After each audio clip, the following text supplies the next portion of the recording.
we're about to recap the first year of Homestuck. We're on panel page 1674. So this is part 6 of this stream, and we're almost a quarter of the way through. Probably be a quarter of the way through by the end of this stream. I'm hoping I can make it another over 300 pages, maybe. I have some water, because my throat's been a bit sore this morning. I should have had some tea, but I'm an idiot. I did not. So, we have an entire wall of text here for AH, recap first year of Homestuck. So let's just get through it, shall we? It's a good recap for what's been going on for the last 6 parts, so here we go. Homestuck began on April 13th, 2009, the 13th birthday of our chief protagonist and future boy Skylark, John Egbert. 3 days prior was supposed to be the day he received the Sburb beta in the mail, but it was running late. It showed up later that afternoon, and after overcoming a variety of domestic adversities, he retrieved the game, along with a birthday package from his internet friend, Dave Strider. John soon established a game connection with another friend, Rose Lalonde, who'd spent the day badgering him about playing with her, after unsuccessfully attempting to convince Dave to play. Upon connecting, Rose was able to manipulate John's environment, move his furniture around via cursor, and restructure the shape of his room. John was unable to do this to Rose's environment, however. He'd installed the client copy of the beta and required the server copy for that. The server copy was strapped in his dad's car, along with a birthday package from another friend, Jade Harley. Jade messaged John inquiring about the package, as at this moment neither her package nor the server copy has been recovered by John. Rose had also prepared a package for John, but had not mailed it yet. It still sits in her room. Dave's package contained the authentic stuffed bunny from Con Air. In addition to allowing Rose to control John's environment, Sburb provided an array of devices Rose deployed throughout John's house. These devices used together provided a system by which the players could manufacture any item using the code on the back of that item's capture log card, if they gathered enough grist to pay for it. Later, they would learn to combine item codes to master the art of punch card alchemy, whereby items could be fused together in purpose and design. Boy, it's gonna be a long... One device, on being activated, began a countdown and released an entity called a kernel sprite. The countdown ticked down to the moment John's house would be struck by a meteor, destroying his neighborhood. To escape this demise, John had to use the device to manufacture a special item that looked like a blue apple and take a bite of it, in order to transport his entire house just before impact to the safety of a mysterious dark realm, where his house was situated itself atop a tall rock column high above a blanket of clouds. This realm is called the Medium. And this picture using reading comprehension really should. It's a lot. It's just a wall of text. Before he entered the medium, though, John and Rose prototyped his kernel sprite with the large harlequin doll his dad got him for his birthday, transforming the sprite to bear its likeness, including the ways the doll was disfigured via earlier hijinks. It had a slashed eye and one arm, and so, too, did the sprite. When John entered the medium, the sprite's kernel hatched, thus imbuing all the enemies John and his friends would face with properties of the sprite. The lesser adversaries John faced first, shale imps, all wore harlequin garbs. They became more powerful and more radically mutated with each successive pre-medium prototyping. After entering the medium, John's dad was kidnapped by imps. While John was looking for him, he accidentally prototyped the sprite with his grandmother's ashes, transforming it again. This prototyping had no effect on the enemies, since he was already in the medium, and the kernel had already hatched. Instead, only the sprite was affected, and it took on the appearance, personality, and memories of his grandmother, becoming Nana Sprite, a game-supplied, albeit customized guide for John. She explained aspects of the game, about Skya residing at the center of the medium, beyond 7 gates floating directly above his house, and about an eternal timeless war fought there between dark and light, one that light was always destined to lose. Rose, who'd been having frequent internet connection issues, lost her connection as she tried to lift John's car to retrieve the game and the package. The car fell into the abyss below. A storm caused her house to lose power along with its wireless internet connection. Her laptop was able to run on battery power for a time while she tapped into the wireless signal from the laboratory next door. When her laptop ran out of power, she had to overcome more family strife and endure a gift pony in the process, go outside in the rain, and plug it into the small generator outside the mausoleum of her dead cat, Jasper's. She continued her session with John inside the mausoleum, while the meteor-sparked forest fire surrounding her house grew more intense. From the house, Rose's mom opened a secret passage in the mausoleum to help her escape. The passage led to the lab next door, where Rose found a stable, portable source of power and internet for her computer. She also found a terminal projecting the impact times and locations for the millions of meteors presently bombarding the planet, along with all the other live sessions of other players around the world. She also found a little girl's room, a mutant kitten she named Vodka Mutini, and a cloning machine operating through the science of ectobiology. Its terminal was locked onto her cat Jasper's at whatever point in his life the user specified. She attempted to purify Jasper from a moment in her early childhood before he whispered a secret to her, but doing so would have caused a paradox, so it paradoxified a pile of slime instead. The machine used the slime to create a fetal paradox clone of Jasper's in a glass tube. On the monitor, Jaspers then told young Rose the secret, then vanished only to show up dead weeks later and put in the mausoleum for years until the present. Rose left the laboratory moments before it was destroyed by a meteor impact. She transportalized back to her mom's room, proceeded to her room to wait for Dave to connect with her and rescue her from the next imminent impact. Dave was charged with acquiring his bro's copy of the game to help Rose. Earlier, he had lost his copy of the game to a mishap involving a crow. It flew in his window, seized the game, and Dave accidentally impaled it with a sword, sending the crow and the game out the window onto a landing far below his apartment. He searched for Bro's room, unable to find it. He searched his bro's room, unable to find it, was briefly shadowed by Little Cal, and then found a note beckoning him to meet on the roof for a confrontation. Dave and his bro dueled on the rooftop extensively, and Dave was thoroughly bested. Upon defeating Dave, his bro dropped the copies of the game and flew off on his rocket board into the sky. Dave used the copies to connect with Rose and quickly deployed the devices while her house was on fire, surrounded by flaming tornadoes and minutes away from being destroyed by a meteor. Rose prototyped her kernel sprite with Jasper's, specifically to understand the meaning of the secret he whispered to her years ago. She was advised to do this by Jade, who told her about the game in the first place. Dave then prototyped the kernel sprite again with a tentacled princess doll, given to Rose on her birthday by her mom. Both of these prototypings would have an effect on the enemies, since Rose entered the medium, once Rose entered the medium and the kernel hatched. Rose used the alchemizer to create the special item for her, a purple wine bottle, which she needed to break to enter. She eventually did, transporting her house just before the meteor collided. The meteor left a crater. Over time, at the site of the impact, a large white structure that looked like a wine bottle grew there, and the crater filled up with sand, and the climate of the post-apocalyptic Earth gradually changed. The cork of that bottle was a large metal cylinder, with an interior much like an advanced science station, with a variety of devices and monitors inside. 413 years after the meteor impact, the wayward vagabond walked through the desert and discovered this station. Inside, he found canned rations, a firefly named Serenity, and a purifier, and 4 monitors hooked up to a keyboard. On one of the monitors was John, just after he'd entered the medium. WV could type commands to John directly, much as the readers of the story could type commands for the characters to follow. Most of John's actions upon entering the medium were authored by WV until he became preoccupied with other activities, such as building a town out of cans, playing chess with cans, and drawing chalk murals depicting the cosmological arrangement of Skya, the medium, the light and dark planets known as Prospect and Durst, and the 4 planets the kids would each occupy upon entering the game, called the Land of Wind and Shade, John, the Land of Light and Rain, Rose, the Land of Heat and Clockwork, Dave, and Jade's planet, which is yet to be seen. He also activated a countdown in the station, which caused it to blast out of the crater and fly to designated home coordinates. Along the way, it passed over the sand-filled crater that was the impact site for John's meteor, on the other side of the continent. John's meteor had caused a giant white tree to grow in the crater. The tree grew an apple-like station from a branch, which fell to the sand. The peregrine mendicant found this station. After WV flew overhead, PM activated her station's homing feature as well, which caused it to fly to the same destination. Along the way, she used her terminal to attempt to command Jade, who, from the perspective of the terminal, had just arrived in the medium. This caused the terminal to explode for unknown reasons, leaving a hole in the station. One of the station's robotic worms recovered one of PM's falling mailboxes, and she befriended it, after earlier slaying another one with her black regisword.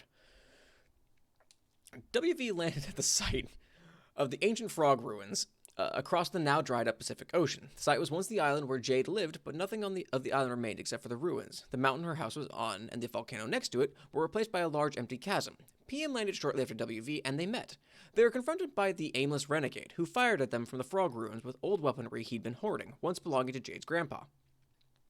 Millions of years ago, the frog ruins grew from a crater struck by a meteor that emerged from a Sburb portal in space. Jade's radioactive omnipotent space-warping dog named Becarol emerged from this crater as well.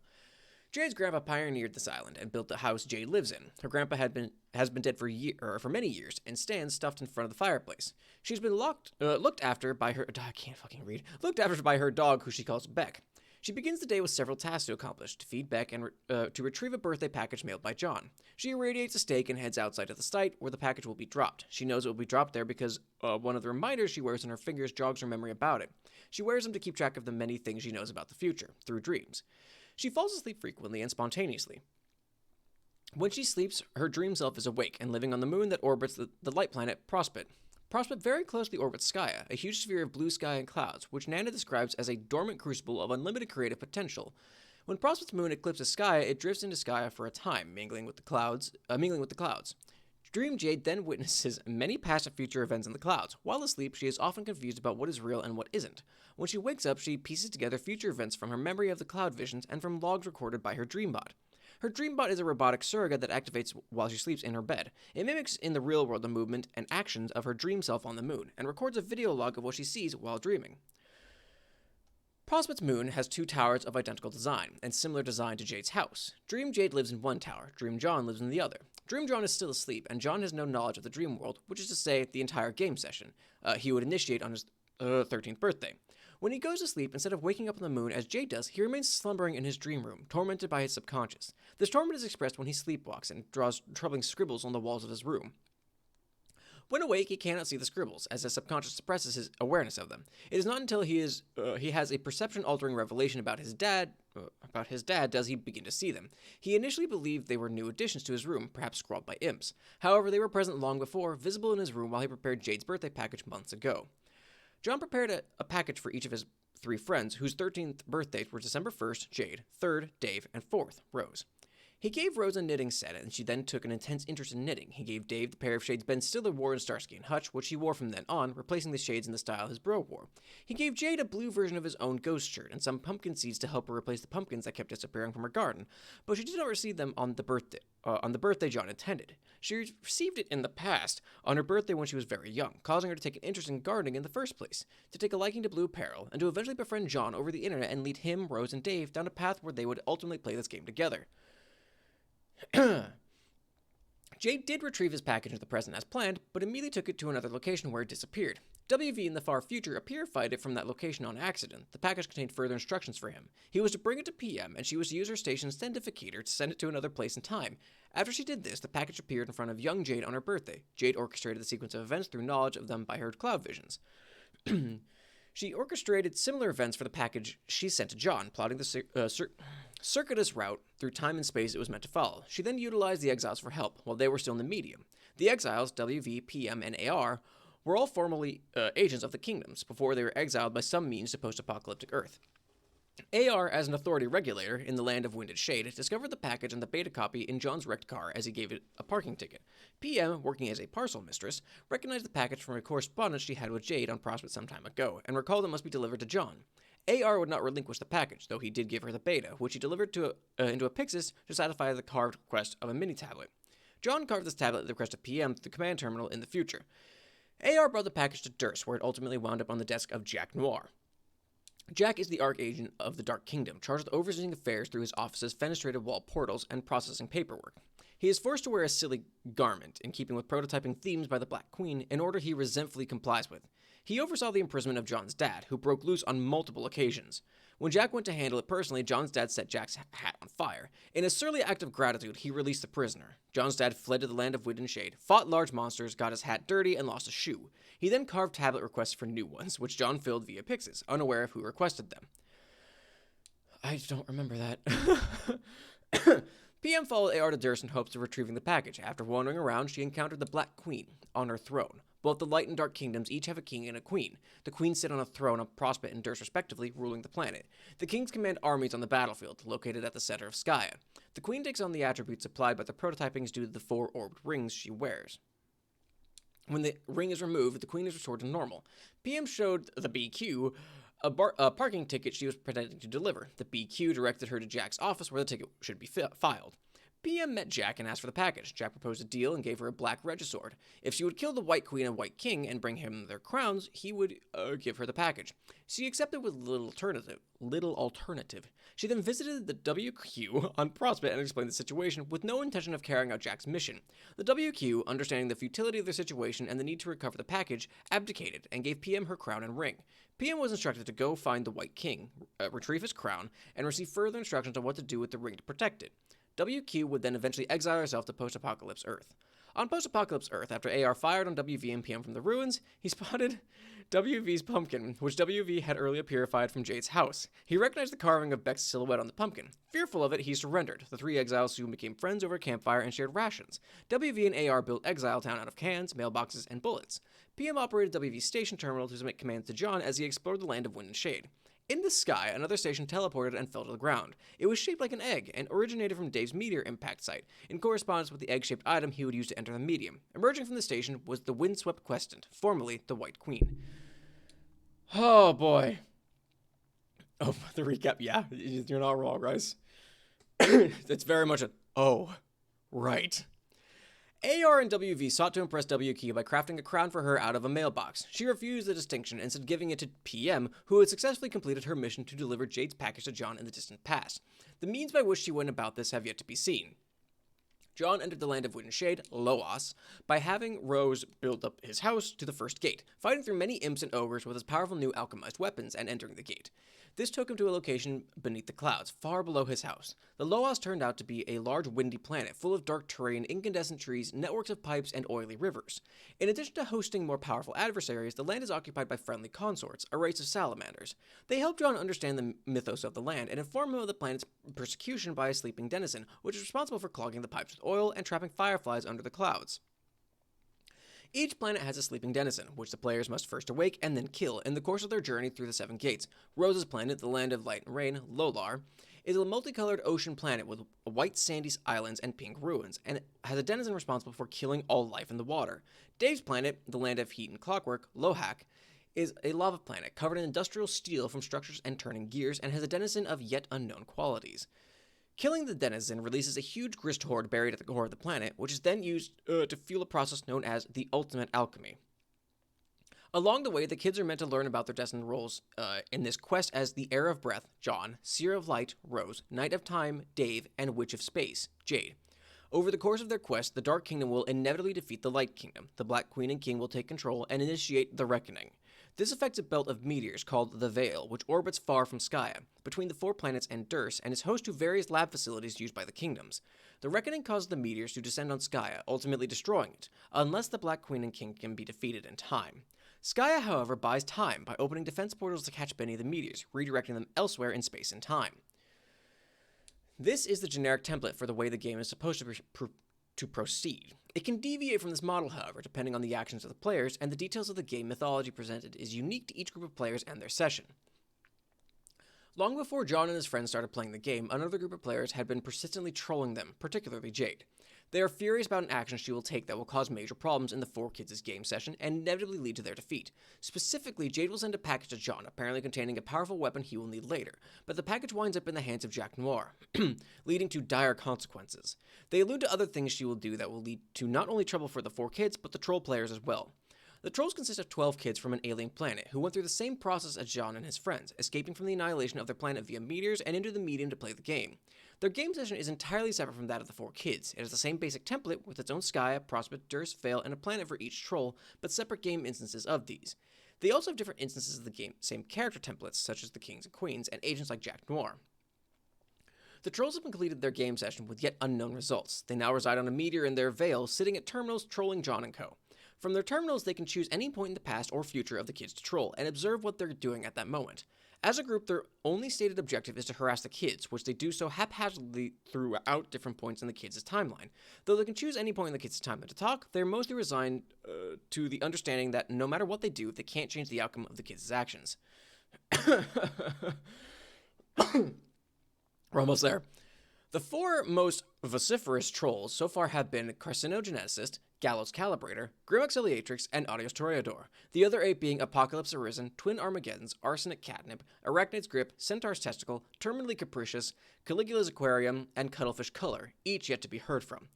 Carcinogeneticist, CG, appears to have spearheaded the group's trolling campaign. While he was in the thick of his game session, the exile commanding from a terminal in the apocalyptic future was Spade Slick.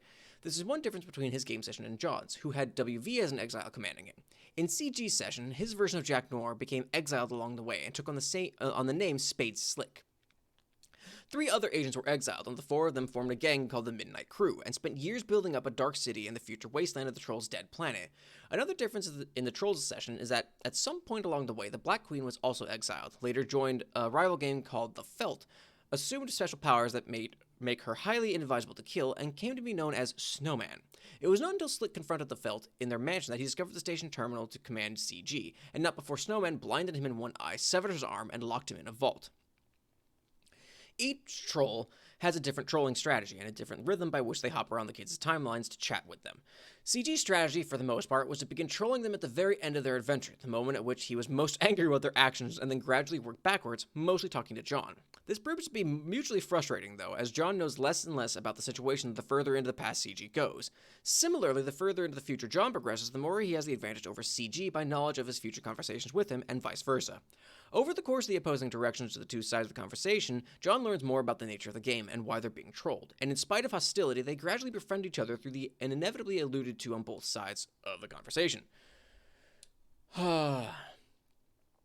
Early in the correspondence between John and CG, which is to say late for CG discovers he needs to get in touch with Jade, who refuses to talk to him in that time period. So he delivers a message to her much earlier, months in her past, telling her she needs to contact him when she's in trouble.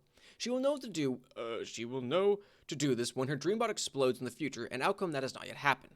Two other trolls, Grim Auxiliatrix and Adios Toreador, GA, have targeted only Rose and Dave thus far. GA has hopped arbitrarily back and forward in Rose's timeline to talk to her, and has attempted to cultivate a friendship with her that now seems rigged through a series of conversational time loops, while seeking counsel from Dave on how to befriend her. AT sought counsel from Rose on how to troll Dave more effectively, after getting severely counter-trolled by him. He is under the impression he rebounded nicely, though. Gallows Calibrator, GC, has stayed mostly linear in her trolling patterns, and has done so under the guise of helping the kids on their quest. She convinces John to take a shortcut through his land, shows him the Denizen's palace, leads him to warp back to his house, then shows him how to fix the faulty rocket pack he made earlier through an alchemy mishap. She tells him to use the rocket pack to fly up to the 7th gate, enter the Denizen's palace, and kill it in its sleep. He complied with this, and flew to the 7th gate, in spite of reservations from Dave, who just entered the medium with the moment before John took off. GC also assisted Rose, just after she bested an ogre with ease. She counseled her on understanding her role as a seer of light, and the meaning of the voice in her head as an exile issuing commands from a terminal. In her case, it was the exiled White Queen, issuing commands from the egg-shaped station in the future. Since Dave is Rose's server player, the terminal station from Dave's impact site issues commands to Rose, just as the station at Rose's site, which WV found, issues commands to John, her client player. After conversing with GA, Rose found Jasper Sprite and interrogated him about the secret which she found so maddeningly mysterious years ago. He explained elements of the mythos of her land, and how she'd need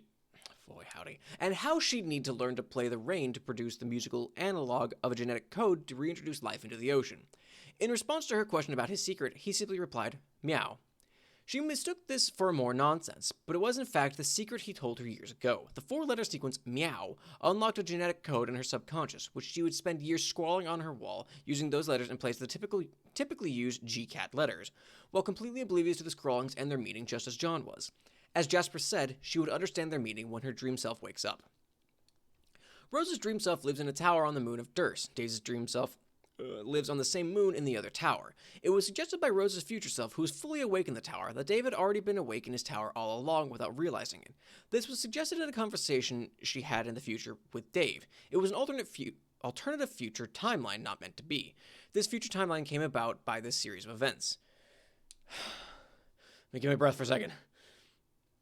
Dave was able to enter the medium by connecting with Jade as a server player. Jade got copies of the game from the Frog Ruins after she delivered John's package to her past self. She snuck into the ruins while Beck was asleep and retrieved the game from a Lotus time capsule, which had been ticking down for millions of years. The game was Dave's copy from the future, the same one that fell out the window with the impaled crow. Once she got the game, the time capsule started ticking down again, set to expire 413 years later, when the Exiles were there. She dropped some items in the ruins, leaving them there for AR to find, and leaving her base jammed in the elevator. Beck then found her there, took her back to her room, and grounded her there for the rest of the evening. She quickly helped Dave set up the game, upgrading his alchemizer heavily, and crafting the special item he needed to enter the medium, a red egg, which needed to be incubated and hatched to activate. She prototyped his kernel sprite with the impaled crow, which would affect the enemies later, including the Black Queen. The sprite built a nest on top of his apartment's antenna tower, and stole the egg to incubate it for hours. A very large meteor was soon bearing down on his city. Dave then entered the medium through a series of unseen events. Jade was asleep, thus forbidden by Dave from interacting with his environment at all. Jade complied for fear of retribution. Dave was faced with the crow sprite, which appeared to be suggesting he prototype it again with the remains of Lil Cal. Dave consulted with John on this, who was about to rocket up to the 7th gate. John had no advice, and proceeded up through the gate against better judgment. Dave prototyped the sprite with Cal. John entered the palace, presumably found the denizen, and was easily killed by it, as was the intent of GC's trick on him. This meant John could not establish a connection with Jade to rescue her from the looming meteor, and Dave and Rose lost contact with her, presuming her dead. Dave and Rose then spent the next 4 months in the medium, advancing as far as they could to collect information before Dave decided to travel back in time to change events. Dave used the timetables to go back to the moment he was about to prototype with Cal. Both he and his past self strongly urged John not to go through the gate. John was reluctant at first, but soon reconsidered, and flew down beneath the clouds. Future Dave then gave present Dave all his advanced gear and prototyped the crow sprite with himself to make Dave's sprite, thus serving as his own guide from the future. Before going back in time, Future Dave convinced Future Rose to go to sleep. He suggested her dream self would be unaltered by the timeline shift, and in her dream state, she would remember the events from the future. When Dave went back, Rose's future dream self assumed the position of Rose's present dream self. Rose fell asleep, and on Dursa's moon, she instantly woke up. She then saw all the genetic scrawling she did in meow letters and understood their meaning. Meanwhile, on Durst below, the Black Queen again insisted that Jack Noir abide by the dress code. He refused and the Queen threatened him. He picked up Jade's package to John, removed what was inside, and used it to slice her ring finger off. He then killed the Black Queen, put on the ring, and donned the full upgrade supplied by the 3 prototypings. He then became Jack Spur's Noir LaCroix, which is a name I just made up now. And then after that, you started watching me type in this ridiculous study. I photoshopped myself with this cool horse painting propped up in the background. I don't know if I remember this. Oh, it's Andrew's blog. Never mind. Okay. All right. Here's the recap. 26 minutes in. I didn't read any of that. Do something less boring. MSPA reader, shut the hell up. Holy shit. Retrieve arm from background. Huh? Oh, Cal, please, not now. Why do you keep drawing Homestuck or something? Oh, but I don't merely draw Homestuck. Type equals, greater, less than, I'm about to make a joke. Okay. Oh, I love it. I conjure this intrepid fantasyscape with tears bled from the wisdom-weary eyes of 50,000 imaginary magicians. I pull heavy drags from the brooms of inspiration with enchanted bellows marauded from a guild of churlish mythical dwarves. Vast bulbous riddle spiders push the silken strands of pure whimsy through hideous abominable spinnerets, and it is that with which I weave this audacious cocoon of exquisite lies. And when it hatches, a great moth of titillation will awaken and roar and beat its wings, and the powder settling down will arrest the humors of an enormous, terrible old beggar, relaxing the vulturous, leathery vice grip he's fixed around your captive mind. This is stupid. Stop being a wise ass and get drog. Thanks, guy. Thanks, Rice. That's just a wall of text, the recap is. I mean, a lot of Homestuck is a wall of text, but that one especially. 26 minutes to read that out loud. Alright, it won't be that exciting to watch, though. I'll pull up Photoshop again. Here's the file I was using for the 4th wall. What do you want me to draw? Can you show us what's going on with John again? Sure. How about if I drag the content from one of the John files onto the 4th wall layer so we can make a more graceful transition out of this ludicrous, highly disruptive self-insertion arc? That sounds like a good idea. I love it. Oh, and then you can type something like switch walls view to show us what's going on with John. Here, I'll prepare the GIF file for that. It'll just take a few seconds. Go ahead, say that. Switch walls view to show us what's going on with John. You decide that's entirely enough of that. If this website becomes any more self-aware in a playfully self-depreciating yet weirdly I can never read this word, aggrandizing manner, you're going to drown a bag of puppies in a sewer. Alright, oh, man. It's Terezi immediately. John, answer GC. Gallows Calibrator sent Ectobiologist the file lowasmap.fla. What's this? It's your world map with your second gate labeled, so you can go there. Oh man, let me drop everything and go there because I'm in such a huge hurry to take more of your advice. John, please, give me one of your human breaks. I feel awful about killing you, even though technically you never even did or died, so I don't know what you're bitching about. Yeah, well, Dave said I did, and I believe him. That is because he and you are best pupa pals for life. Can't I be your pal too, John? I don't know, I thought you were okay for a while, but now you're kind of giving me the creeps. Jegus, John. What? I'm invoking the name of your Earth Jesus to express frustration. You mean my Earth Jesus? I don't know, do I? Do you have a troll Jesus? John, we have the best troll Jesus. You don't even know. Wow, really? Or is this a joke? It's a joke. I'm not really sure what a Jesus is. Well, neither do I guess. It's pretty much not anything. John, will you please follow the map? Let me earn your trust. If you don't like what's on the other side of the gate, you can just turn around. Okay. I'll have a look. Open map. Google Loas. I forgot. Show me the Flash. Fuck you, Google.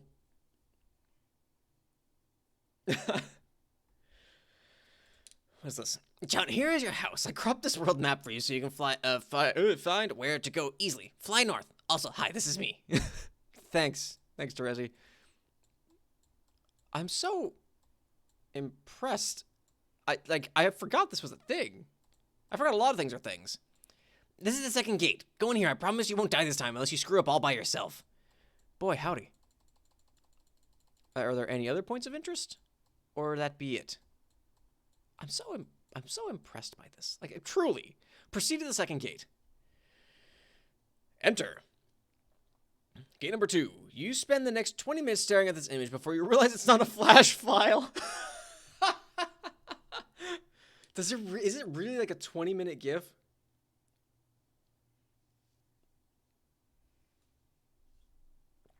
It might be. I'm not gonna sit here. Let's go. I'm not wasting 20 minutes for this. Phew. Oh, I love it. I forgot. Here's the thing. I'm gonna say I forgot all the time because I forgot John gets to Lolar. Get up. Despite the pandemonium of your entrance, Rose is still sound asleep. She must be really tuckered out. It looks like this little guy is awake and ready for action, though. He is adorable. You decide to name him Mr. Meowgon Spengler. Answer Dave. Turn Tech Godhead began pestering Ectobiologist. Wow, okay, you're a little early, but that's fine, I guess. Also, you suck at rockets. Ah! What? She tricked me again. Who? GC. She told me how to get to the second gate, so I went through, but it took me to Rose's house instead. Another prank. Dude, did you get through the second gate? I mean, I don't know why you would listen to her again. Kind of moronic, but that's a whole other issue. She didn't trick you this time. Oh.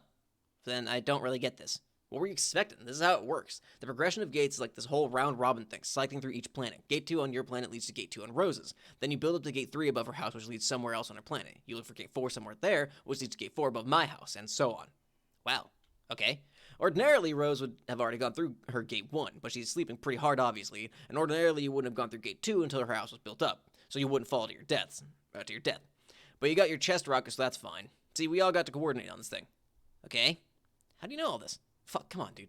Oh, yeah, you're the orange Dave.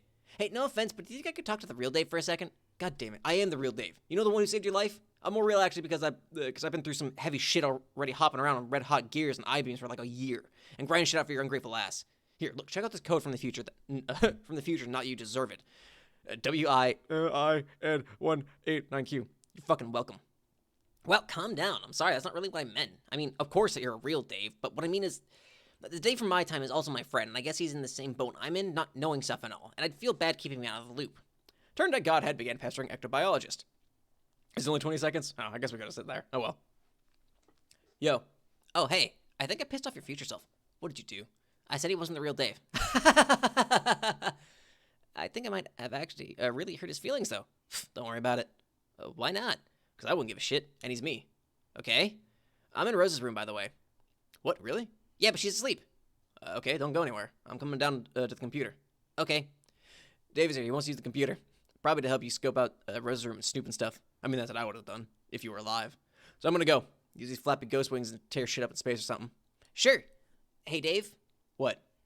In case I forgot to say so before, thanks for saving my life. Yeah. Turned out Godhead ceased pestering Ectobiologist. Snoop! Just shoving her head. Okay, I don't know what you're doing here, but I think we can both agree that you've got to rummage through as much of her shit as possible before she wakes up. Man, I don't know how I feel about that. I don't really like the idea of capering around her room while she's asleep. It feels weird. I'm gonna wake her up. Dude, no, come on. She's out like a light anyway. It was some, like, weird future thing that happened that made her sleep. A future thing? Yeah, shit doesn't get more clear than that. Well, yeah, she won't wake up, so I guess so, but I'm not snooping. Fine, don't. But here, just do this one thing. See those 2 notebooks on the floor behind you? Yeah? They look sort of like journals. I don't think I should read those. You don't have to read them. I'm not telling you to. What kind of prying tool do you take me for? Just pick them up. You know, like, tidy up a bit, since you made a royal fucking dump of a room just now. Oh. Okay. Pick up books.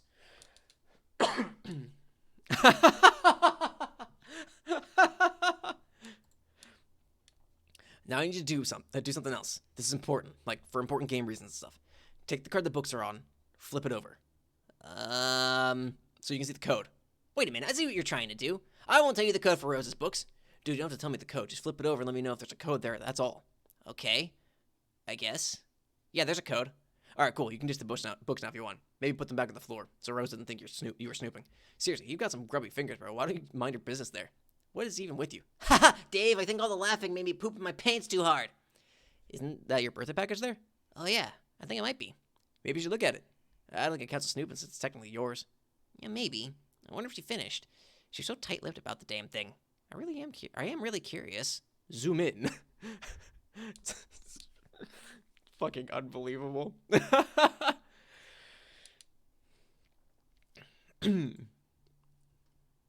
I love it. I love the art so much. Why is Cal hopping about? Yarn bonk.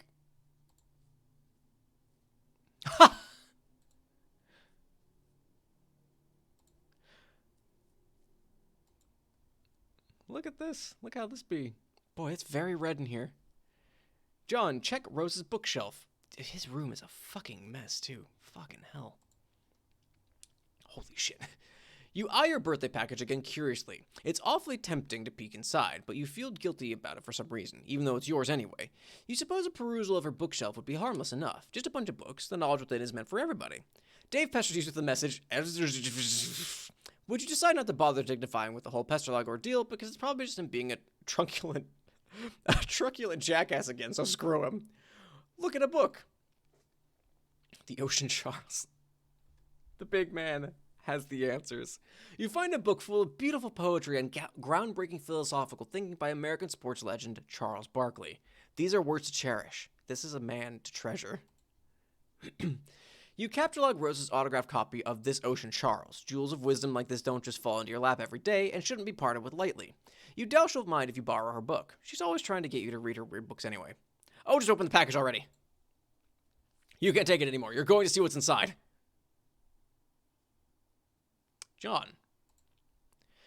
John, I never got to thank you properly for your gift. Yes, the words were there, language compromising the familiar veneer of gratitude rubbing off with each tired favor traded for, a God blessed to a sneeze or a few pennies cradled in a receipt. Perhaps it's the deplorable romantic in me, but I thought your present and your friendship demanded reciprocation surpassing by some degree the utterly meaningless. To properly thank, the proper thanks I thought would be a demonstration that your offering was not in vain.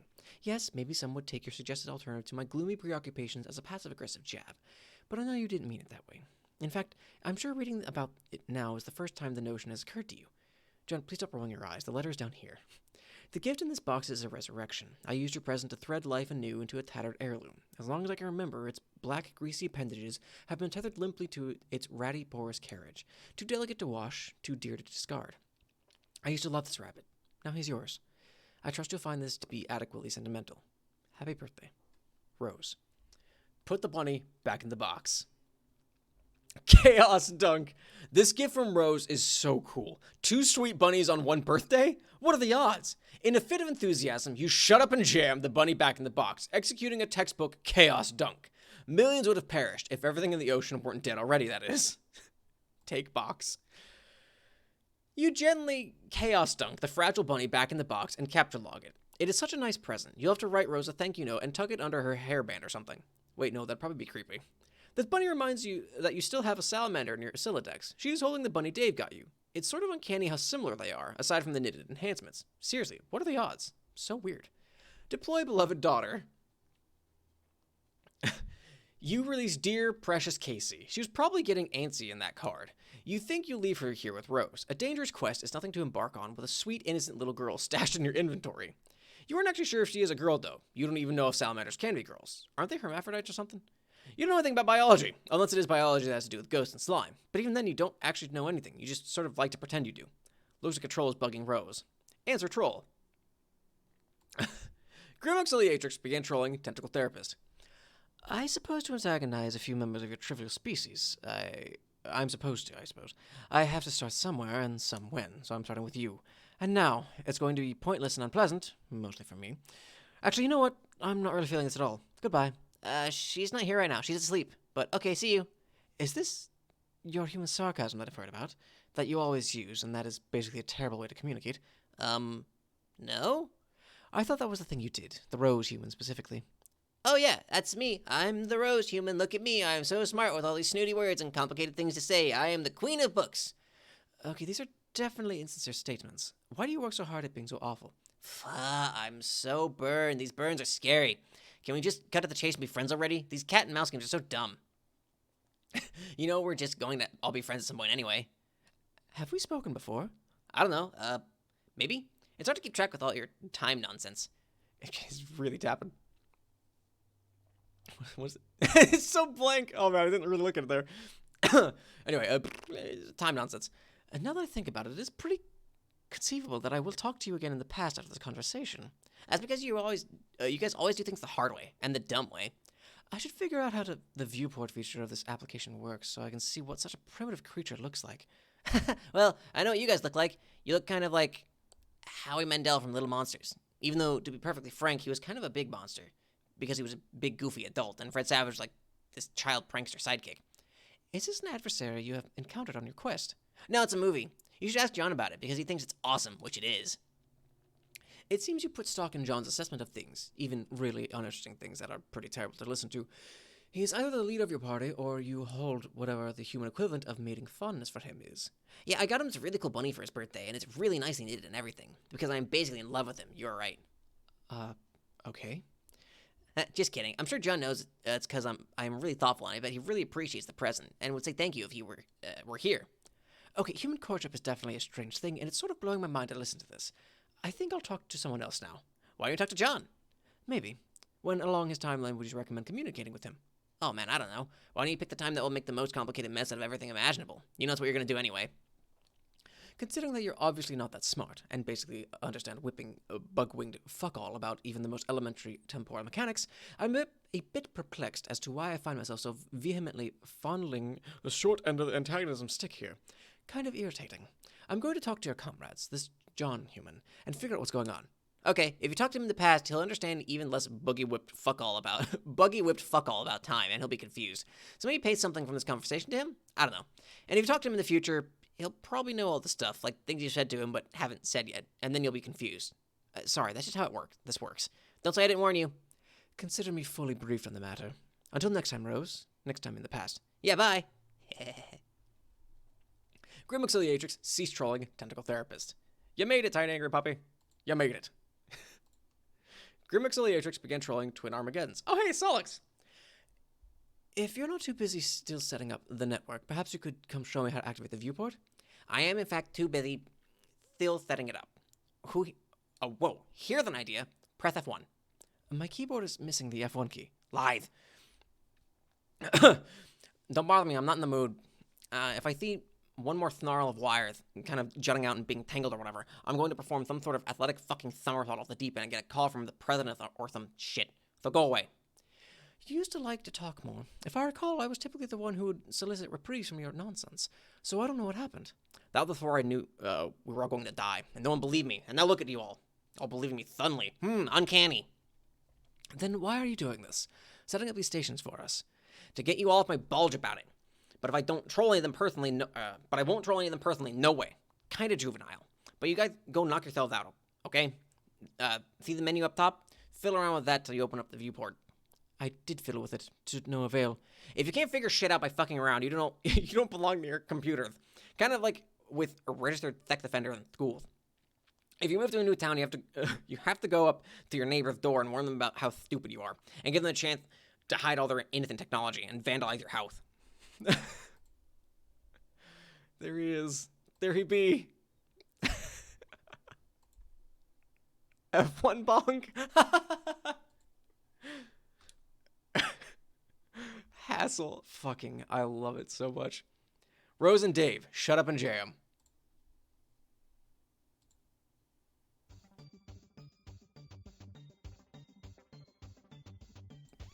Dave shows you some of his sweet gear. Wow, he is so cool. That's right, it's just a showcase of different music.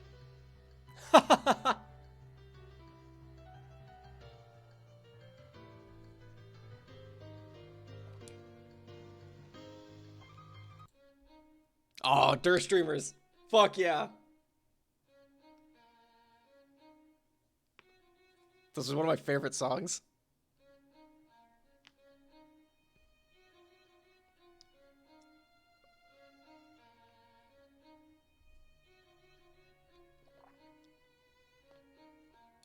The music's so good, right? This is... I still would, like, go back and listen to this song. This is one that I kept in my rotation, because it's so good.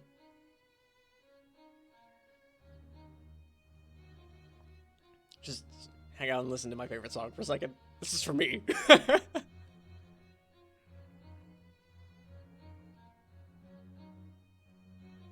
The visuals are a little, strangely juxtaposed.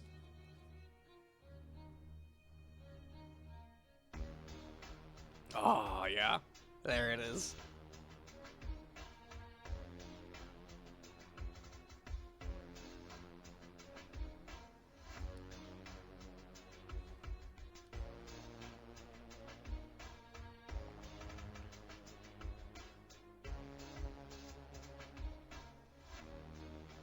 All right.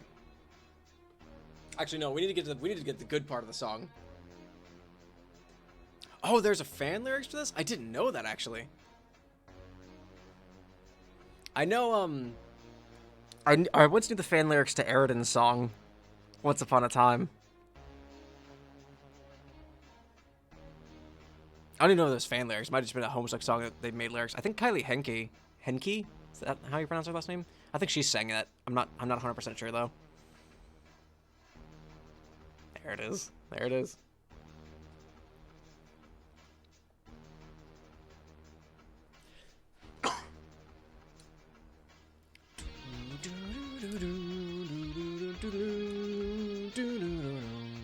Oh, fuck yeah.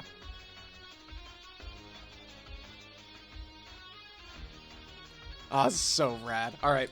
Alright, let's move on. Let's move on. I'll get stuck here forever if I just listen to Dirt Streamers. Rose, first be the pony, second follow mom. Okay, you are now the pony. You stand outside some ruins which your beloved master's mother entered recently. Outside you find a striking scarcity of oats or greenery or anything at all that is delicious to chew on. This is as compelling a reason as any to follow her inside. Hoof, enter. You go in the ruins. Your clopping hooves echo throughout the cavernous and foreboding environment. But you are too stupid to be nervous. Your powerful snout detects a scent of Rose's mom. She went this way. Follow scent. Good grief, look at all this grist. A large and terrible monster must have surely been slain here. Collect grist. Boy, howdy. Grist gutter.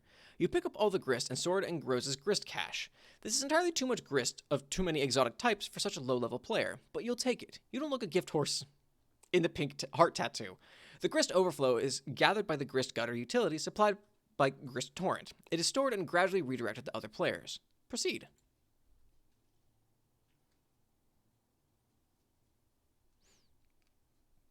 The fan likes pictures by Horizon, Ugly Story, the Eridan song, and other Trolls fans are by. Oh, okay. I couldn't remember because I know like Kylie did You Can't Stop the Homestuck, which I love that still haunts her to this day. That's a funny thing to me, like a funny little note. Rose's mom stands on a small platform and disappears. You are a little nervous about transportalizing yourself. As a quadruped, grisly bisection strikes you as a very real possibility, even though you're too dumb to think of such things. John, first be the hat, second find Dad. Rose stops being the pony just in time for John to start being the hat. The breeze carries you to where you need to go. You settle in front of a man in sore need of a fresh hat. He gathers the clean hat along with a shoe he found through similarly serendipitous means to replace one he lost. Look! Grandpa Harley. A meeting of gentlemen. Blue transportalizer. John, visit Rose's alchemizer. You decide to try out the code Dave Sprite gave you. Make item. Fear no anvil. Holy shit. The thing is huge and costs a fortune. 500,000 pieces of billed grist, garnets, diamonds, and gold, and a single piece of quartz. There's no way you can make that, let alone wield it, even with your ghost gloves. Shrink it down. You use the alchemizer scaling upgrade to reduce it to a more manageable and affordable size. You make a weapon called Fear No Anvil. Pester Dave Sprite. Ectobiologist began pestering Turntech Godhead. So what is this? The thing the code made. Really powerful hammer. How do you know? I thought you couldn't use hammers. I can't. Better be though. Got it from Hephaestus. Who's that? Really tough to kill dude. You killed him for it? Nope. How do you get it then? Shenanigans. Okay. Rose, check out Dave's computer. It seems you have a visitor. Visitor. If I could enunciate better. TA, fix GA's computer. There's nothing to fix. Just got to open the viewport. It's easy. And to be confused. Okay, so there's that bit there. Hey, Rose, examine laptop. Someone has been using your Pesterchum account, and you somehow doubt the culprit was this young upright amphibian presently throwing a fit. Go find John. You hurry to the door so you can catch John before he goes gallivanting off somewhere, but it seems your door is ajar. Funny. You don't remember leaving your door ajar, even though it's sort of absurd for you to take note of such a thing, considering John recently left your room. Oh well, it doesn't matter. You will now proceed through this door uneventfully. Proceed through door uneventfully. You get dumped on by a bucket full of hellacious blue phlegm aneurysm gushers as a thoughtful but mischievous thank you gesture from John.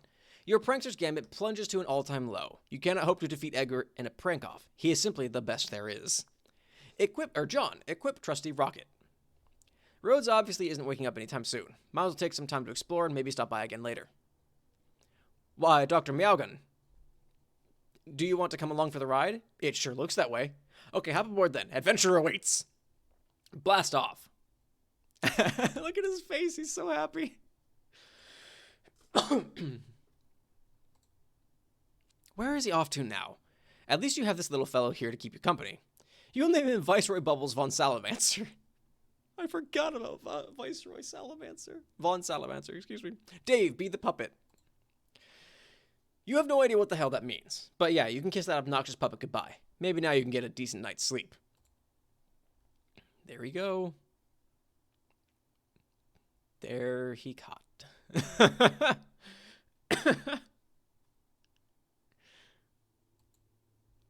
Okay, this is the most ridiculous thing you have ever seen. What is this? What is taking place here is almost certainly illegal. You're not sure which laws are being broken, but it is probably a lot. AR, follow. John, explore. We're hopping all over the place character-wise. Look at him go. You spy a boat on the shore of one of the islands below. You wonder who could be out here rowing in the middle of the ocean. Investigate. Hoofprints in the sand. The mystery deepens. Enter. There are many frightening and powerful monsters in here. Aggress. A cocklich? Ugh. Crazy damage bonk. You stun them with the cool time powers of your awesome new hammer and then dispatch them swiftly. Collect spoils. The good Dr. Spengler helps you gather the riches. Proceed. There's a platform over here. You guess you'll go stand on it. Oh, wow, just made you disappear. Okay. Explore lab. So where you get to the ectobiology thing? Now, what in the hell is going on here? What in the Sam Hale? Explore lab further. What in the hell is going on here? Who cares? Just ride the pony already. Yes. Fuck yes. Hell fucking yes. Fucking, I love it. But seriously, what in the hell is going on here? But seriously, keep exploring. You find a sweet getup. It's almost as if it was tailor-made for you. How weird would that be? Put it on. You equip the junior ectobiologist lab suit. Examine nearby station. Now, what in the hell is going on here? Of course, it's obvious what's going on in here. It's another one of those 4-monitored house-shaped terminal thingies. AR? Resist urge to ride bro's rocket board. You fail to resist the urge. You start thrashing up stunts something uncanny brutal on your quest for mad justice, yo, and get this way rude municipality under control. Shit is basically flying off the hook. It's like shit wants nothing to do with that hook. The hook filed for divorce from that shit and is now seeking custody of the hook and the shit's 2 kids. Pop a fucking wheelie. They have an MSPA reader. Oh, man. When did we see MSPA reader? I feel like it's coming up. I don't remember now, though. These hops are unreal. Shit, this flagrant should be illegal. It probably is, but you don't care. PM, prepare to depart for battlefield. You have traveled to Prospect's moon to board a shuttle headed for the battlefield. There you will seek the counsel of the White King. Who be this? Clubs? You have unwittingly been tailed by a nefarious courtyard droll from Durst. CD? Pick PM's pocket. It's high. It's high, fave. Oh, boy. I guess we'll see MSPA in a bit. You pilfer the White Queen's ring. PM, depart. None the wiser you board the shuttle. Next stop, Skya. You receive an incoming message from the draconian dignitary. You tell him you've got the ring. He says good. Bring it to him while he waits for an update on the hegemonic brute who's been tracing the king's movements down on the battlefield. He asks if you're still wearing that ridiculous outfit. He says you don't have to anymore, by orders of the Sovereign Slayer. You say you'd still rather wear the outfit. He's got nothing to say about that. It's Jade! Clobber! Fuck yeah. Additional pummeling. Dead grandpa smackdown. Sweet. Catch. Hell yeah. Just kicked his ass. It's too late. She's gone. You'll have to remember to deliver it later, somehow. The best way to remind yourself that you're carrying a ring is to put it on your finger. Of course, that was just an imaginary transformation, since the ring doesn't work like that on humans. It was fun to pretend, though. Meanwhile, in a timeless expanse, somewhere, a war-weary villain rues eternal struggle between feuding royalty.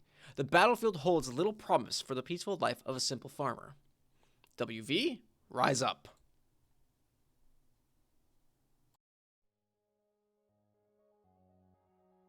All ready?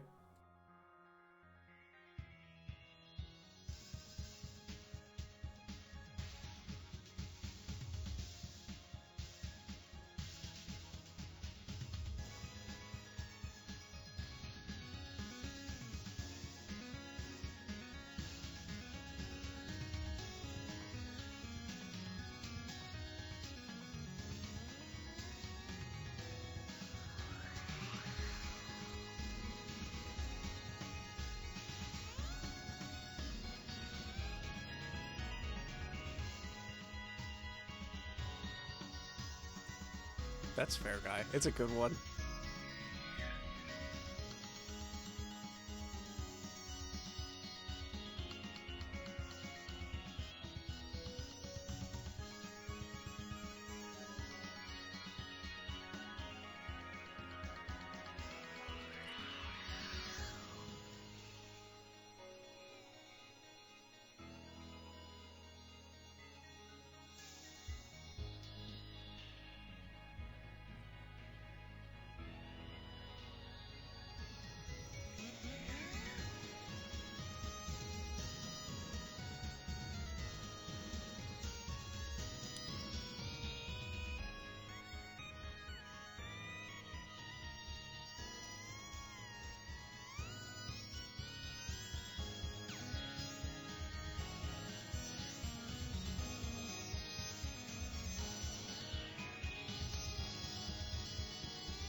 That's a good one.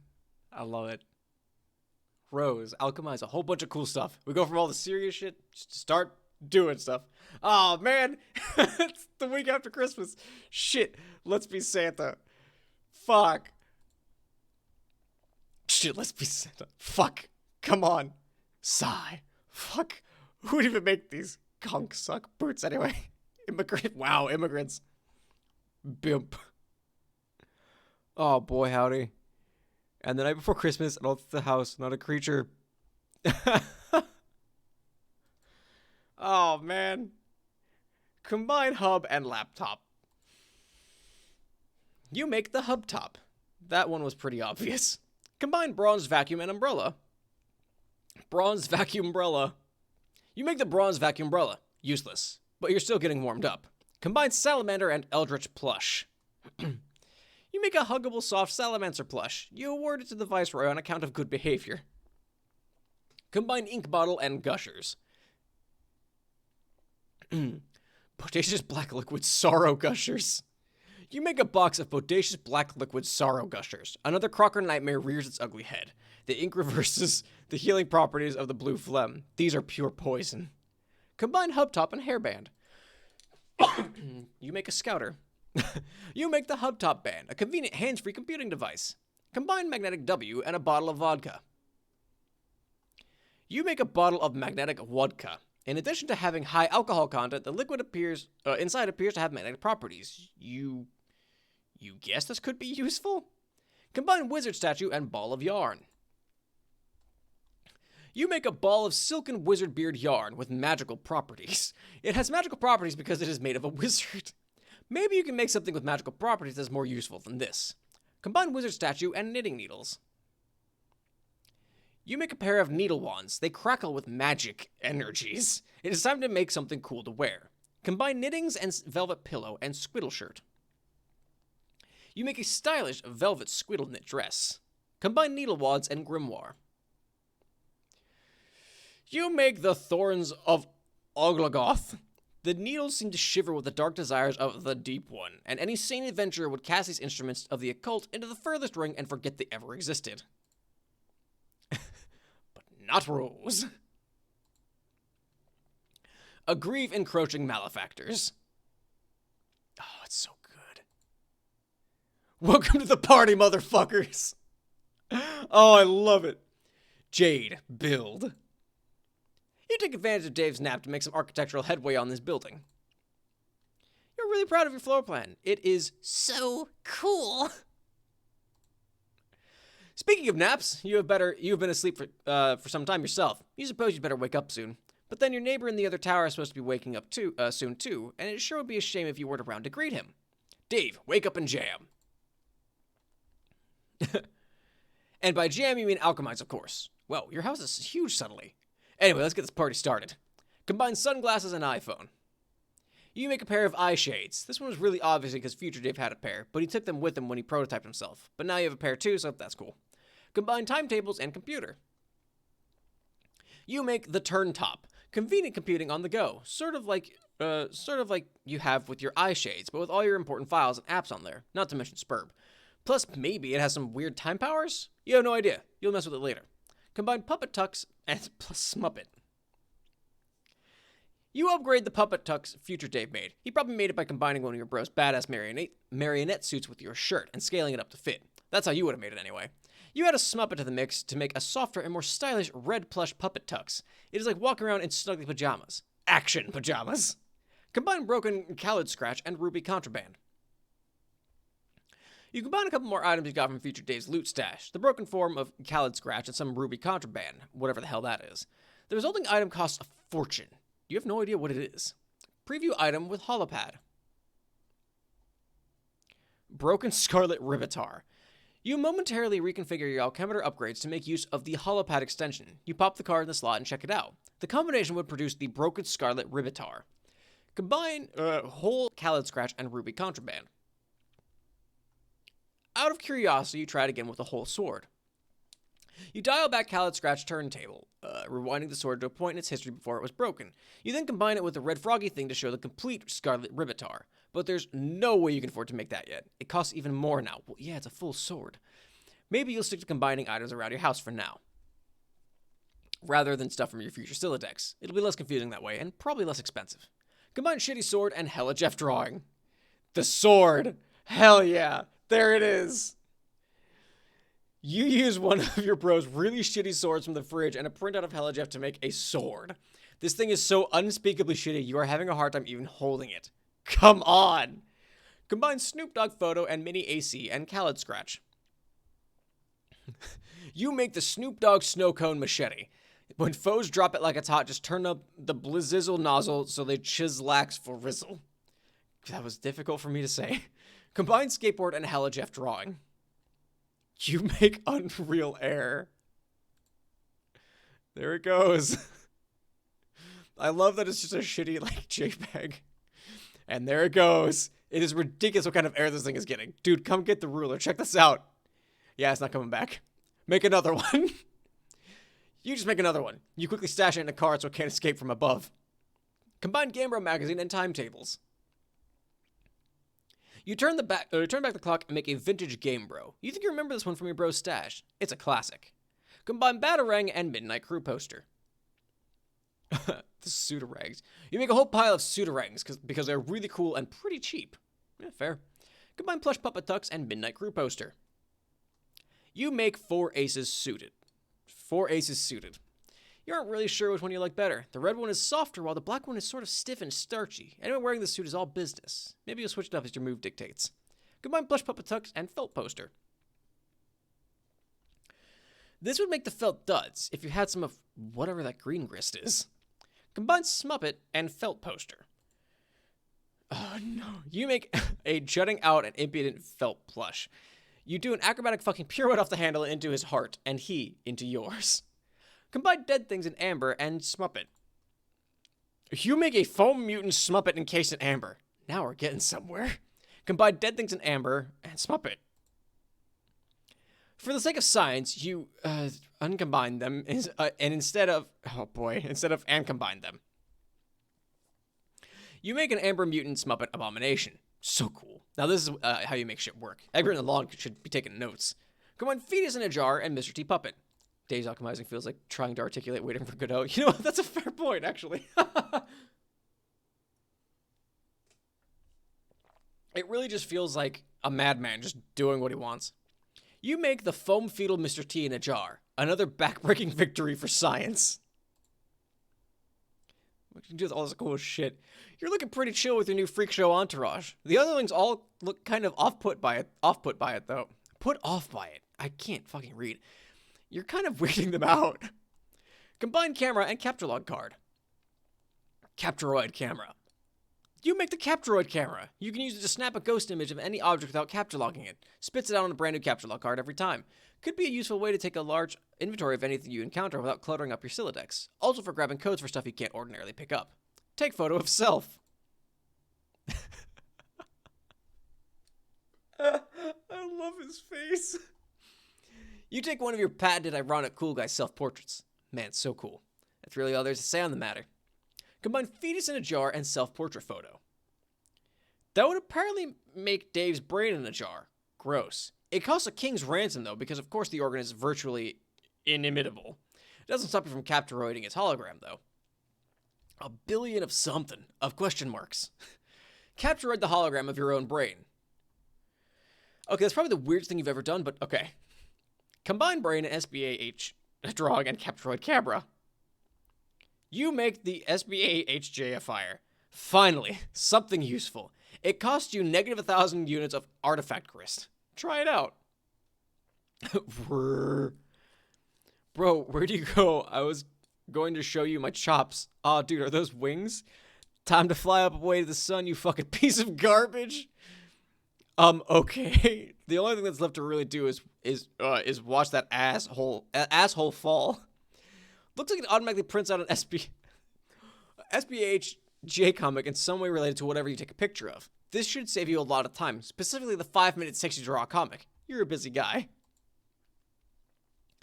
Make copies of Rose's journals. Can't forget the most important thing you came up here to make. Gotta be getting your snoop on. Take a look. Meow. Complacency of the Learned. One book is titled Meow. The other is titled Complacency of the Learned. Gee, you wonder what could be in Meow. Read it. Meow, it's the Meow Mix theme. Meow, meow, meow, meow, meow, meow, meow, meow, meow, meow, meow, meow, meow, meow, meow, meow. Let's move on. To no surprise at all, this book is full of more meow letters. Looks like Rose is totally nuts. What else is new? You guys will try out the other book. Looks like it's some sort of creative writing project. Read Complacency of the Learned. Oh boy, here we go. Friglish bothered his beard, as if unkinking a hitch on a long silk windsock. A more pedestrian audience would parse the exhibit as a nervous compulsion, behavior to petition contempt among the reasonable. He was, however, not surrounded by the reasonable, but the wise, a distinction in men that would forever be the difference in history's garland of treasured follies. As a matter of fact, his cadre of fellow wizards were all putting similar moves on their beards as well. The practice would evince thoughtfulness, sagacity even, if they didn't do it all the time, standing in line at the bank, shooing squirrels from bird feeders. Few occasions were safe. Zazarpan inspected the clue, a single piece of evidence cradled in his coriaceous old man palms. It was a human bone, not striking in the tale it told alone so much as that told by the thousands like it, festooning the marshy soil of the mass grave. The grisly expanse bore the texture of a decadent dessert, like one of Smarny's formidable custard trifles wobbled out of the wheels for the holidays, to the dismay of a small nation. "You're certain of this?" asked Friglish, despite what he was doing with his beard. He was, in fact, immersed in meaningful contemplation. "I'm afraid I'm becoming more so with each terrible tick groused by that gaudy timepiece slung around your neck." In case it wasn't clear, Friglish wore a clock Zazarpan didn't care for. It was magic. "The massacre of Sirs Nelf was not written. What has you convinced it was the hand of our disciples in this blackness?" Executus chimed in. "I believe A fat face stammered, eyes darting with the guilt of a thief in the throes of an unraveling alibi. "I can summon up more pressing line of inquiry." "No, Smarny. Nobody was in the mood for a sticky bunt loaf just now." Zazarpan's ears fell How long is this? Okay. Zazarpan's ears fell insubstantial to any line of inquiry, pastry-oriented or otherwise. His abstruse contour carved a pondering shape in the fog carpeting centuries dead. I don't know if that was actually a sentence. His 11 contemporaries too embraced the muted consternation of their great predicant scholar. Few wizards kept sharper adumbratives or read them with such lucidity. When Zazarpan treated men with silence, it was seldom unrepaid by the wise and reasonable alike. It was harrowing to entertain. Zazarpan the learned's storied complacency of wizards was marked for grander descendants. Disciples handpicked, vetted by, oh boy, Akaiti, the bona fide, and tested by Gastrel the munificent. The 12 sweetest, most studious children a pair of elderly eyes could give their sparkle, not the ragged gutter snipe so oft harvested by the common obscenity. Those vituperative little beggars with hearts to corrupt as dropped bananas brown. That these chosen youngsters would turn was not merely unthinkable, but something of a roundhouse to the temporal bones of the upper indifference's high chamber of soft-skulled prophets. I'm hiccuping trying to read this. His wisdom-savaged brow pruned further with recount of his many lessons to would-be successors, lessons to advanced humanity's elucidation and prosperity, an outcome this bleak trail now painfully obviated. There were a few puzzles the learned could not suspend and dissect in the recondite manifold beneath his extremely expensive pointy hat, daring to pitch his cherished pupils in with the foul melang of history's rogues, the heretofore abstract scourge that built up civilizations with ungodly magic and tore them down with joyful malice, would prove an intellectual trespass to make his calcium-deficient bones quake. And more daring yet was the only question that now mattered. Could a bunch of bearded, scraggly old men in preposterous outfits hunt them down? He didn't have an answer. Only a simple observation so blunt and uncharacteristically jejune. For the lauded sage, it was breathtaking in its self-evidency. We're going to need more wands. Wow, think of something better. That was something else. The wizard story seems really involved and kind of confusing. You'll have to save your place and dig into it later, and then maybe ask Rose what the hell the deal with it is. Go get a bookmark. You return to your room in search of a bookmark. Oh hey, finally a use for that pointless juice-stained beta that will never serve a purpose, past or future. You drop it on the jaw in case you're looking for some reading material later. Check on Rose. Pester. Well, why are you burning your wizard fanfiction? I'm not. This book contains a genetic code. Oh, okay. Then why are you burning that? The gods from the furthest ring asked me to. Is that some dumb wizard thing you just made up, or something to do with tentacle monsters? I can't keep track of what you like anymore. How did you know I wrote a story about wizards anyway? John told me.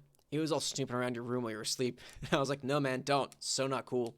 Then he was like, ha, dude, check it out. This book is full of wizard slash. And I was like, I don't even know what, I don't even want to know. This is such a crazy violation of privacy. This story sounds suspicious. Do you want me to chew him out about it? I will, because that was so outrageous. I don't know where he got up being like that. No, I don't actually mind. Too bad I missed him. I thought you hated wizards. What's the deal with that? I like wizards. What I don't like is my mother's obsession with feigning interest in them to antagonize me. Not much, Mage. How you doing? Oh, man, that's so messed up that you think that. She probably digs wizards for real, just like you, and you're blowing shit out of proportion like pretty much always. You and she could probably have been chatting up how awesome wizards were this whole time, but no, you're probably burning your nutjob meow book to spite her, too, aren't you? No, I told you. It's one of the game sequences locked in my subconscious, or gene sequences locked in my subconscious. The gods say it's critical to destroy it. Oh, yeah?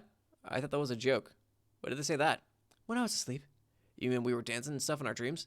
Yes, when I flew to your tower, I heard them. They're far above in the dark sky. I've never seen or heard these things in my dreams. Aren't you often distracted by music and puppets? Yeah? Have you ever looked into the sky without your shades? No, what a ridiculous question. Maybe you should try it sometime. You're the Prince of the Moon. I'm sure they've been meaning to seek royal audience. What do all these dots mean? Dunno. Anyway, yeah, I guess I'll do that. Get some sky monsters to boss me around, sounds cool. Dave Sprite, also pester. So, really, why are you burning that? I just explained this to other Dave. Do I have to explain everything to you twice now? No, I know. I'm using Dave's spare computer. I saw the whole conversation through his Pesterchim account. Oh, I see. So instead of having to double explain, I merely have to put up with being double spied upon. What a relief! I just mean, you didn't burn that book in the future. That book was completely pointless. I know, but now it's not. You appeared to make it relevant by traveling to the past. So does that mean the sleeping thing worked? You remember the future? I remember some things. Okay, cool. So why is the cat code so terrible now? I don't know, but the gods are pretty emphatic about it. Well, okay, I guess it's dumb, but why are you so sure they're right?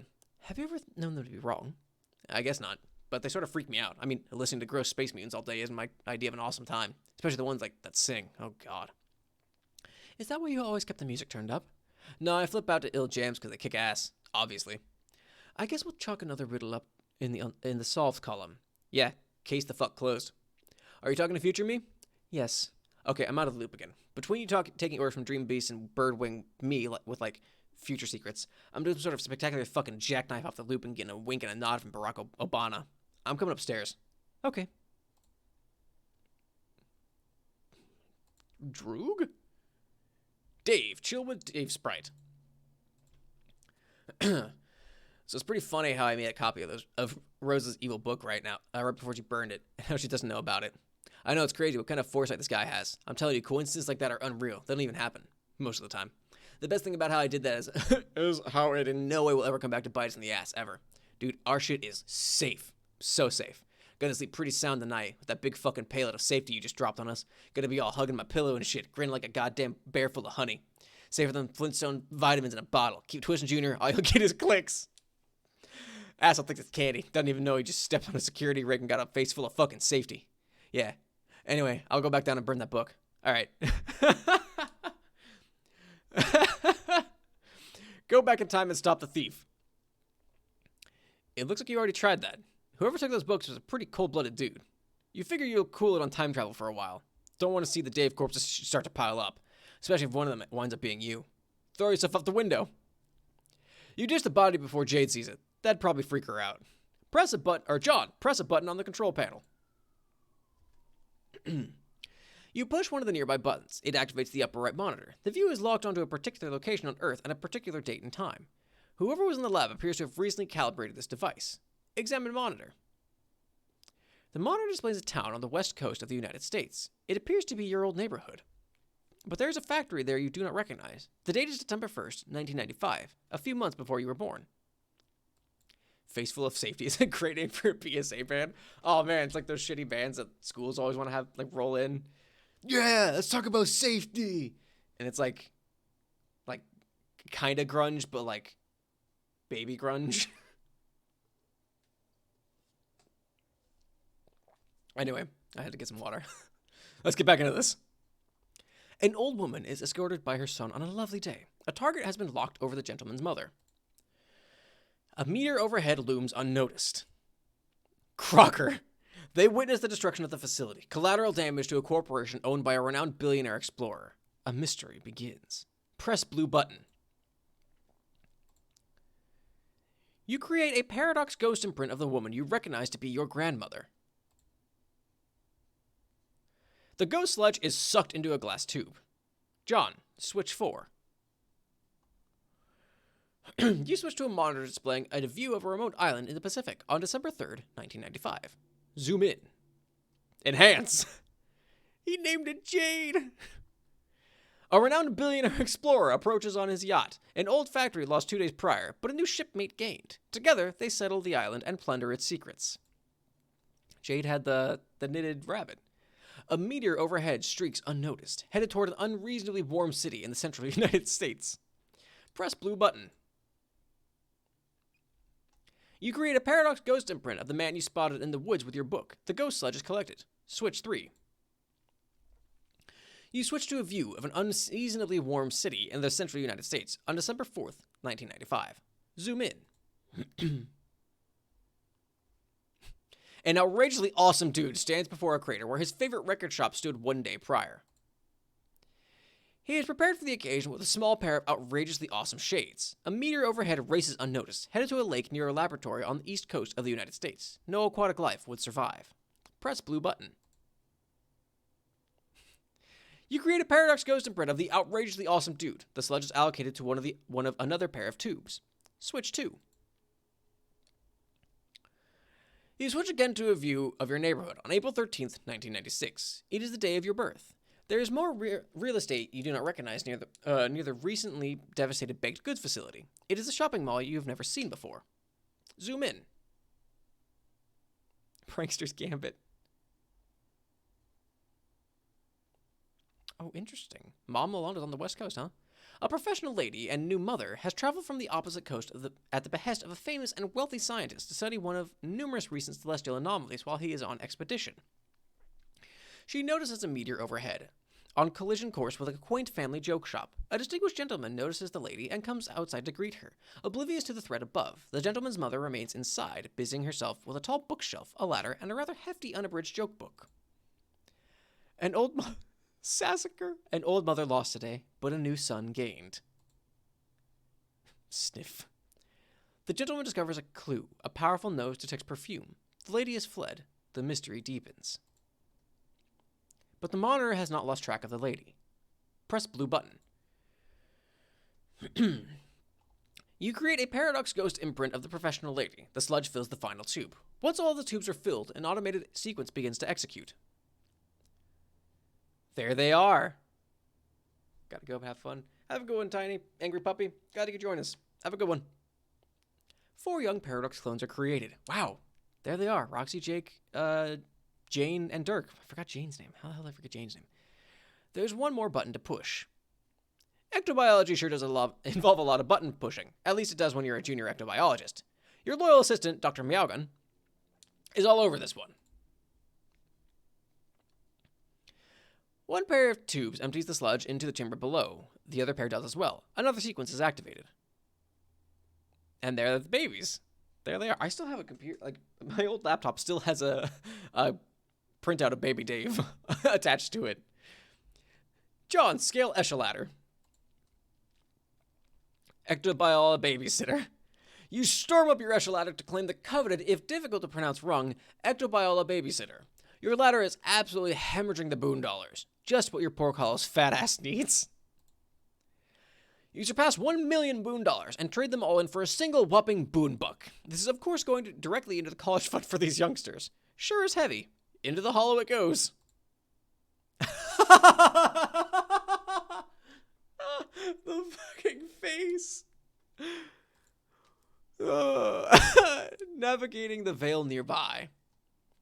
An old man has much to do before he returns to Earth, dies, gets stuffed by his adopted yet biological daughter/granddaughter, and stuck in front of a fireplace. Taking priority at the moment is shipping 2 passengers long overdue for a reunion. Look at that. There they be. Fetch mode says wallet.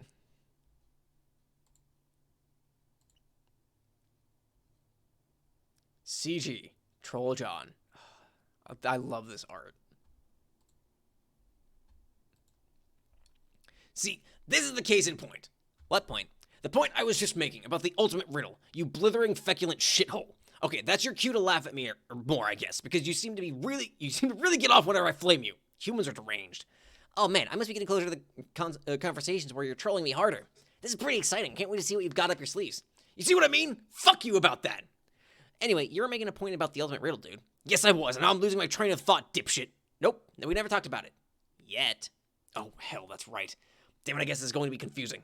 Oh, you're just starting to figure that out now? See, I kind of painted myself into a corner. I started trolling you at the end, just before the rift. And then jumped back a little, and now I guess I've become railroaded into working backwards here. Unless I want to do the sort of dumb schizophrenic hopping around like the others. Oh my god, I know, you've already told me like a million times. I have? Wow, I can't wait for all these amazing conversations to take place. It's going to be like that human vacation with a giant red chimney asshole up in here.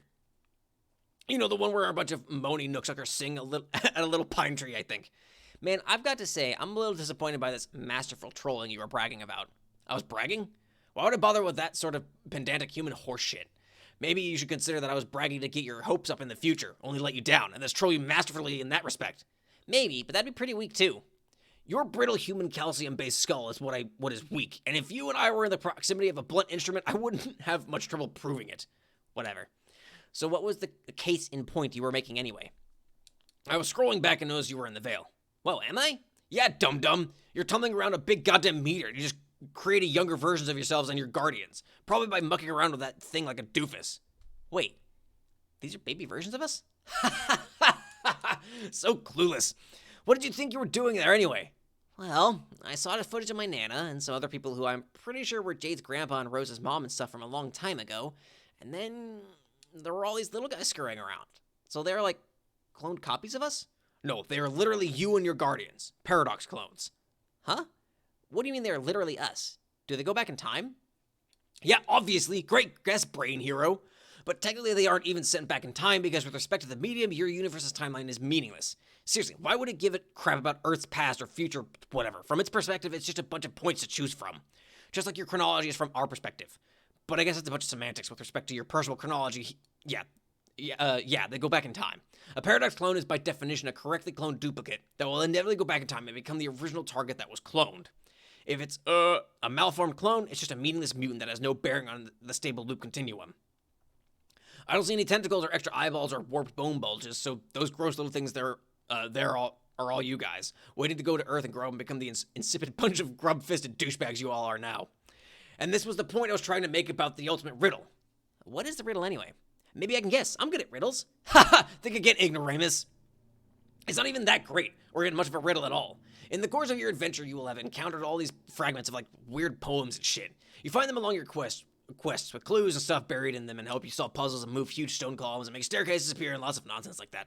And it's all masked in this flowery sort of frothy poetic jackassery that nobody really cares about. And I sure as hell don't care about spoiling it for you. But what all these lofty symbolic illusions boil down to is your grander statement about what you see happening here. That you were always the key to seeding your existence through this game. And any hope that it would have played out differently or that you could have avoided this whole mess was always just a ruse. A distraction, perhaps? What? Never mind. Because if it didn't go down this way, then how were you even born? Get it? Which is especially pathetic since Paradox Face apparently went to all this trouble to make you just to have you fail and die. Really, there's nothing more tragic than these null sessions full of kids entering the game and fulfilling some cosmic destiny shit just to get wiped out and leave behind an empty, pointless encyclosphere for all eternity. Actually, it's sort of hilarious. Or it would be if it didn't affect me personally. But anyway, there's a lot more to the riddle than just that. Like what we were just talking about last time we talked. But that's sort of the gist of the themes it deals with. Okay. Well, if I run into some salamanders who tell me all about this riddle and get really excited about it, I will try to act surprised. So is it the same kind of thing you went through? With, like, being your own paradox clones and creating your parents and stuff? Yeah. How did that even work with 12 of you? It was really fucking complicated. I'm not going to get into it.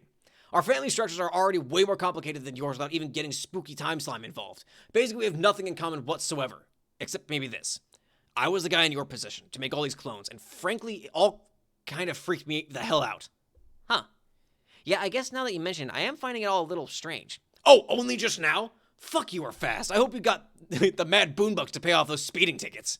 No, I mean the ghost stuff and paradoxes are one thing, of course. It's something else. It's just... This is really weird. What's so weird about it?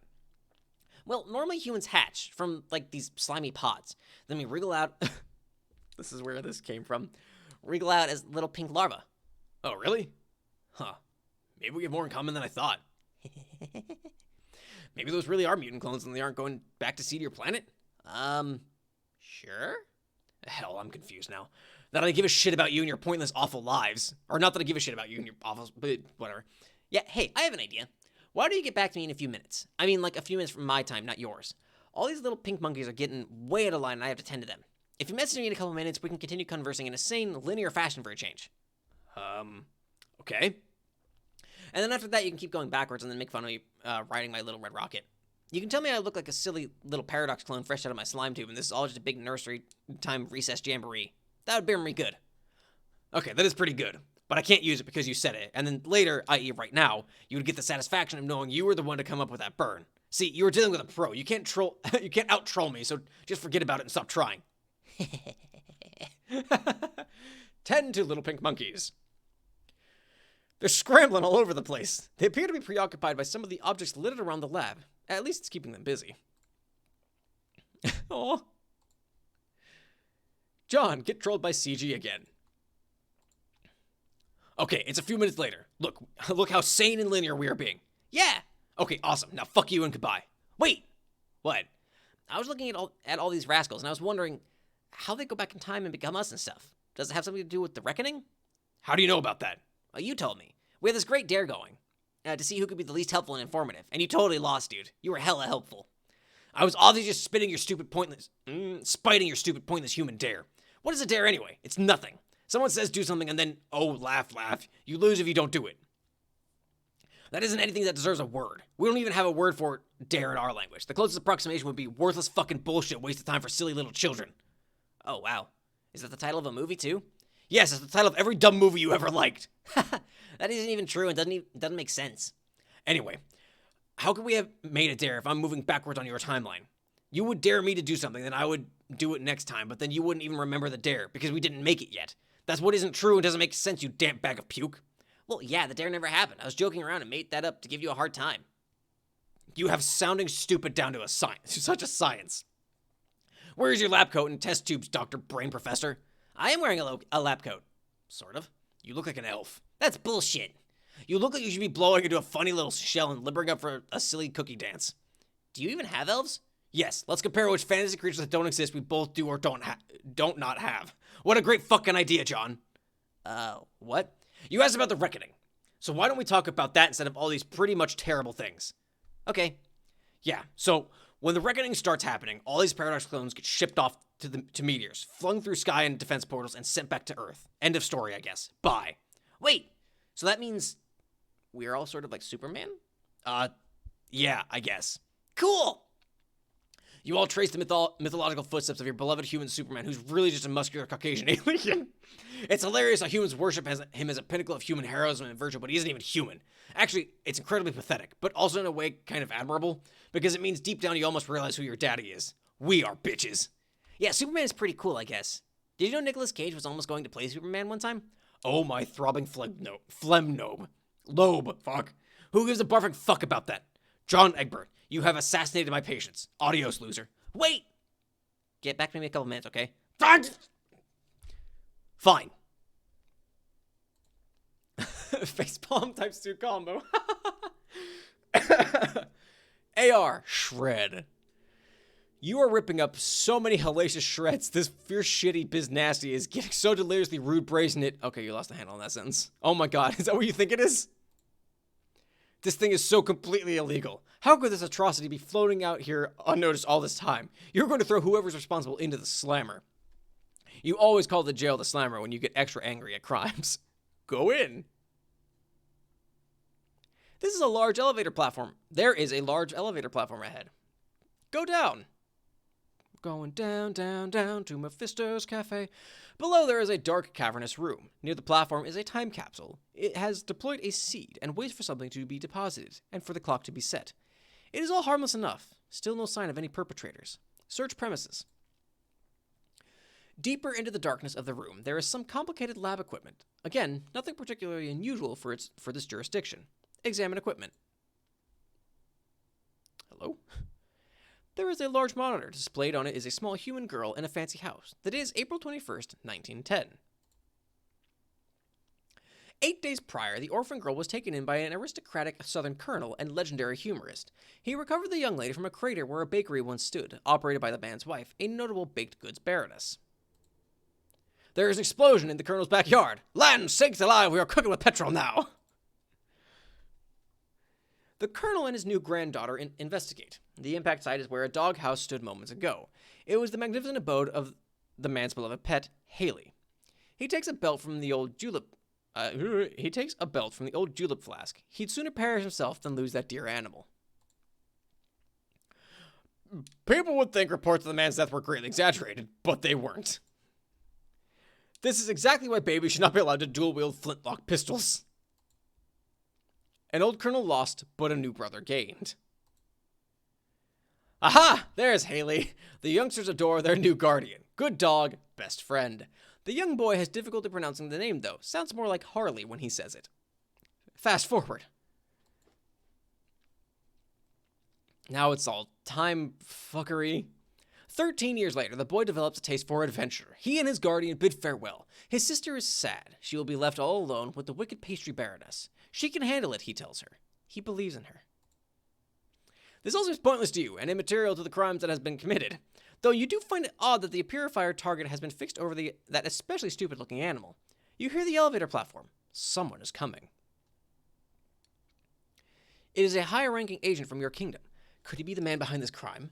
Could his intent be mutinous?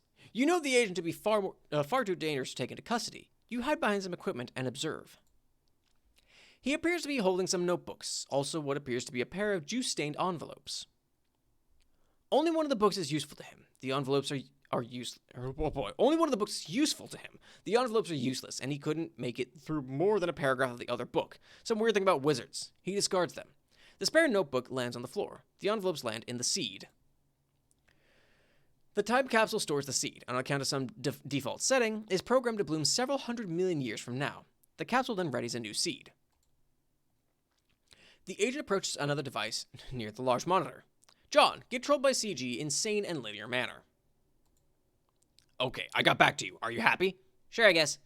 You don't even know it yet, but you're about to start passing out bunnies like they're cheap cigars. It's going to be an embarrassing display. What are you talking about? Yeah, exactly, numbskull. Let's just have our chat, then it can naturally occur to you to be an idiot in the due course of time. Okay. I was sort of mulling it over while looking at all these babies with guns and sitting on ponies and things, and how the reckoning takes things back, and how you said our reckoning starts sooner. Yeah? Are you sure it has to start so soon? Can't we delay it? It starts in a few minutes, stupid. See that countdown clock over there? You aren't delaying anything. Oh, dang. I guess I better get off this meteor then. Well, I mean, it doesn't happen all at once. First some smaller meteors go, then bigger ones, spread over like 24 hours or so. It's supposed to be like go time when it starts. Like it's time to hurry and stop fucking around and kill the boss, get it? The rocket you're on doesn't blast off right away. Too bad, because it would have spared you from making a fool of yourself in a couple minutes, and more importantly, spared me from having to watch. Okay, well, you keep saying how doomed we are and how all this bad stuff happens sooner, but you never say why. What happens in our game that's different from yours that makes it go so badly? Jack Noir. Who is Jack Noir?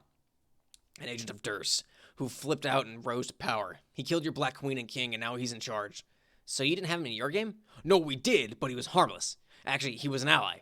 Sort of. He settled a grudge against the Queen by helping us dethrone and exile her.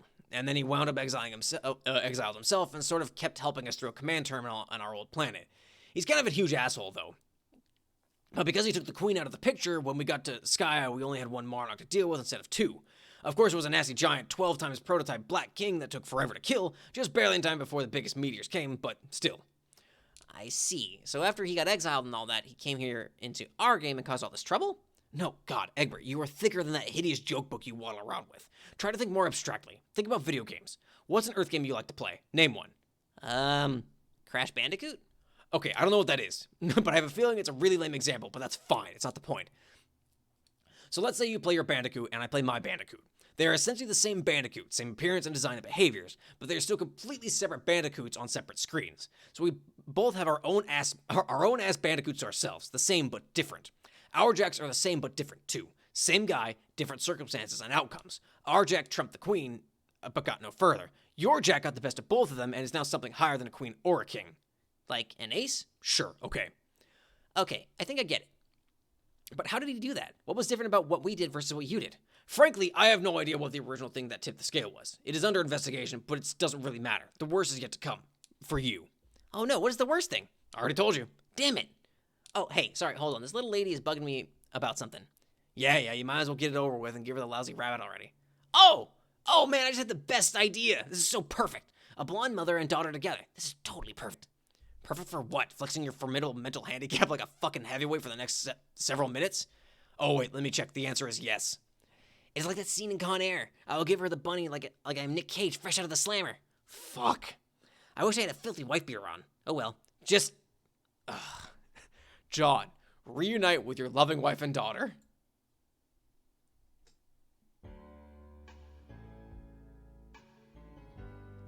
Are you fucking ready for this?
This is stupid.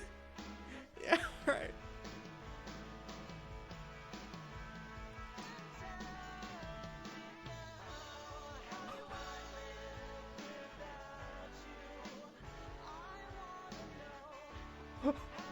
Carcat's fucking face.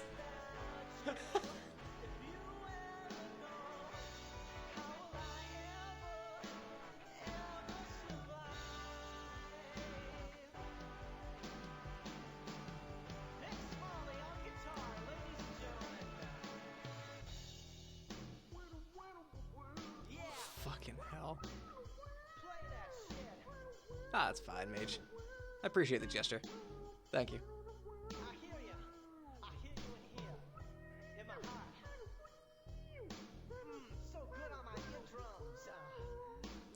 Right, guy?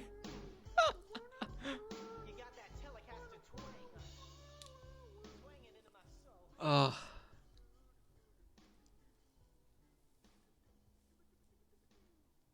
Phenomenal. This is peak Homestuck is what this is. All right, end of Act 4. Fuck. Yes, we got the end of Act 4 today. Hell yeah. I haven't saved in a while. Let's save. Psych, it'll be a few more pages. Never mind. I forgot. Fuck. Dave, get trolled by GC.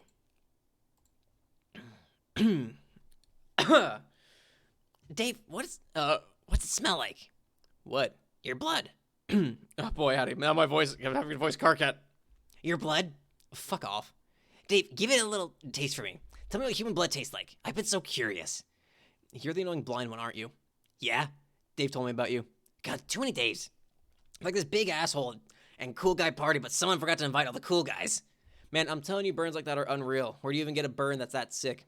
I bet you can't wait to be a useless piece of shit all day and fall down all these burns. No, you messed that up. Dave, is this you? Pure Dave. Here we go. This is my favorite one, I think. Did you try to draw shades on his face and miss? Wasn't even the point. He's already wearing shades. It's so perfect. That is so you. This is moronic. Dave, tell me what your blood smells like, or I'll make another one. And I know these hurt your feelings. I don't know what it smells like or tastes like, but I sure as hell know what it looks like. Like a fucking symphony on my retinas. She's just beautiful, like a little vermilion picnic on my hands. Every day I open my eyes, I find poetry in even the simplest things. Just one of those little toys in life you take for granted, you know? This miraculous gift of vision. Dave, check it out. I figured it out. This has got to be you. Okay.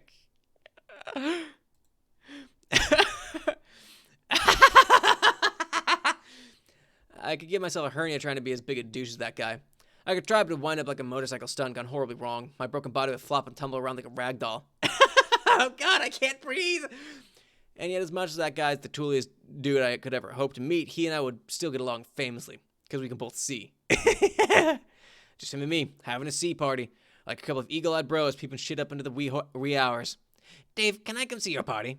Can I come to your sea party? I guess, but you'll have to be careful not to stumble around, bumping into all the gorgeous masterpieces hanging around everywhere. God, it's so beautiful to look at my perfect eyesight. Can I lick the paintings? Yeah, that's fine. Jade, get trolled by AT.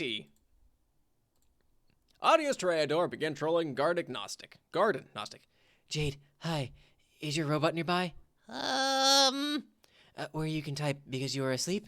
Oh, yes, it appears so. Okay, in that case, are you having a pleasant nap? I guess. I've been pretty busy here. I've had to stay asleep for a long time because John is supposed to wake up soon, but he just won't wake up. I'm pretty sure I'm supposed to be the one to wake him, but I don't know what to do. Huh? Oh, sorry. I was looking to see if I could see him and be awake in the future, but I can't see in his dreams or anything. Oh, well, thanks for trying anyway. But you'll wake up soon, it looks like. So maybe this means you have success? I hope so. What am I doing when I wake up? Oh, goodness. There's so much going on, and there's a lot of trouble that you are in. Oh, no. But what it comes down to is that you don't have much time anyway. This is your last day before you make the rift, and then I can't see what happens after that anymore. Which is okay with me, because, to be honest, seeing your whole big confusing future and past is kind of overwhelming. Yes, I know what you mean. It's so complicated, and I don't even know what I should be accomplishing. I think using these gadgets and things and my timeline advantages to play pranks on you. That sounds like it would be fun. But you guys never even played pranks on me. You were always just kind of mean. Sorry. I think the other thing about Petroleum is if you use it to troll people, I think you're just likely to get trolled yourself, maybe even more badly. What do you think is what's going on here, just between you and me? Well, I know I haven't trolled you guys, or not yet. No, but you sort of are. My friend is going crazy. He wants to talk to you. He left you a message a long time ago in your timeline to talk to him when your robot blows up. Oh yeah, I totally forgot about that. Does it really blow up, or was that another trick? I don't know. I can't see it blow up in your future. Not on screen, I mean. There are lots of explosions all the time, anyway. Too many explosions. You could ask me in the future. Okay, I will ask. Okay, you said yes, it did blow up, and you talked to him, and, Excuse me. Then he said he was actually a pretty nice guy, which I thought was weird. Is he not a nice guy? Not really. Well, maybe he's just been through some tough times. Maybe we should give him the benefit of the doubt? For whatever it's worth, I think you're a pretty nice guy, too. Okay, thank you. Also, you seem to be the only one who ever thinks to talk to me while I'm asleep. Why is that? Oh, I guess that it makes sense. Because you have a robot to let you say things that happen on Prospit. And I'm curious, because the only time I ever had fun playing this game was when I was asleep. But now all our dream cells are dead. Oh no, dream cells can die? Yeah. I never knew that, or even thought about it. I guess it makes sense, though. Yeah. So enjoy your nap while it lasts. Bye. Oh, poor Tav. Rose, get trolled by GA. Grim Auxiliatrix began trolling Tentacle Therapist. Hello again. Are we friends yet at this point in time? I would speculate that if we are not by now, then it is probably not to be. Pardon? Furthermore, which Rose have you chosen to be this time? The stupid Rose or the smart Rose? I'm a little busy. It sounds like you were attempting to be the smart Rose this time. Please take note of the subtle score and underlying the selection of the word attempting. Smart Rose should get a kick out of that. Smart Rose is all about the subtle score, isn't she? That sounds about right. Whereas Dumb Rose doesn't capitalize letters even though when discussing the proper names of human monsters in Earth cinema. I think you should establish a greater commitment to single role-playing scenario. Honestly, I was looking forward to playing along and reading your Dumb Rose script for your next conversation, but it turned out there was a perfectly logical explanation for it all. Imagine my disappointment, while I imagine yours once you finally catch on. I suddenly don't understand anything. What are you talking about? I'd love to explain in detail and cause some sort of time paradox, but you see, and this revelation may be startling as any, I'm a little busy. I believe I understand. It was I who did something to provoke your scorn in a previous conversation, one which I have not had yet. Yes, it is definitely a conclusion you have just now drawn. The only thing left to do is ride out the next several conversations while you maintain that understanding, and while I maintain the chilly facade you have grown to so enjoy from Smart Rose, which shouldn't be too difficult because, have I mentioned, I am busy. Goodbye. Fine. Dave, keep getting trolled by GC. Dave, I finally got it. Oh, hell. Finally figured it out, once and for all. This is you. Back to the Future, the pinball.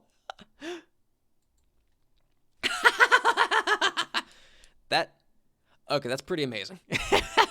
God, it is so perfect. Just a cool dude and his bro right there, venturing through time and playing pinball in bro heaven together. Tell me this isn't so fucking perfect. Hey, speaking of which, where is my bro anyway? I haven't seen him at all since I got here. Dave doesn't know. You can see everything that goes on, right? Or, like, smell it or whatever. How does it even work? So how do you use a computer? And what's going on? It doesn't make sense. In fact, my face doesn't make sense. Dave, your face doesn't make sense. Damn it. But actually, your face does make sense. To my nose. And my tongue. Ew. I'm sorry, Dave, that you will never experience the sensory bouquet that I enjoy every day. That I ensconce myself in like a warm and comfy bathroom made of flavor and melody. Okay. So that's the dumbest and most far-fetched explanation imaginable. Okay, got it. Anyway, I don't know where your bro is. As far as I can tell, you never see him again between now and the rift. Too bad, he won't be around to bail you out again like you did when you entered. Man, don't remind me about that. So embarrassing. It's okay. I won't tell John about it. I know that that's what you're worried about. Okay, cool. But look, you don't need to be upset about not having your bro to lean on anymore. Who's upset? About time the dude gave me a little space. Ugh, okay, whatever. You say, but whatever you say, but that's not the point. The point is I will help you instead, Dave. Is that cool? I guess. I know everything that's going to happen to you. I can tell you before it happens, so you can be ready and not have to go back in time and get killed all the time and stand on the toilet looking at your own blood for 10 minutes. All right, so what's next?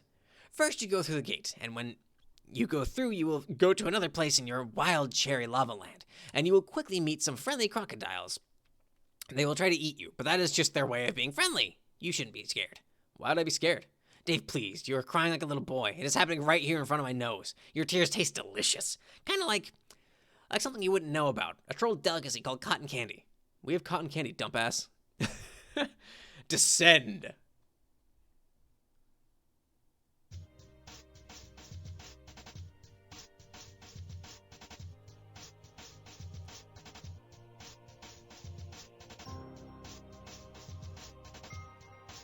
Caw back.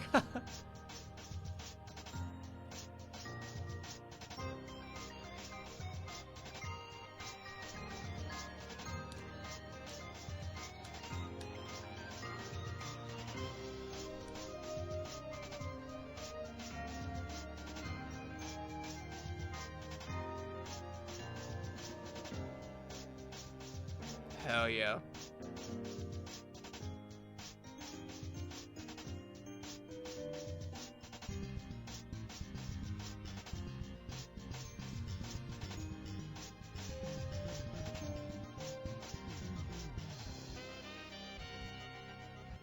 Oh, that's right. Dad and Mom go fight Jack.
Just here, we all need it.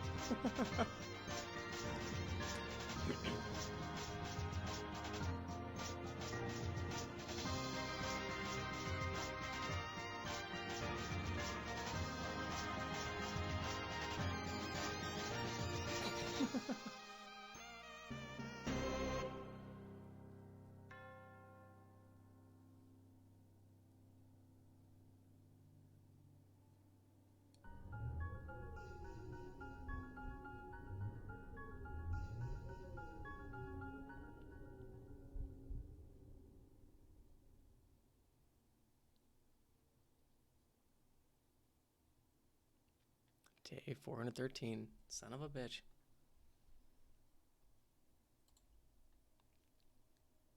That's the end of Act 4.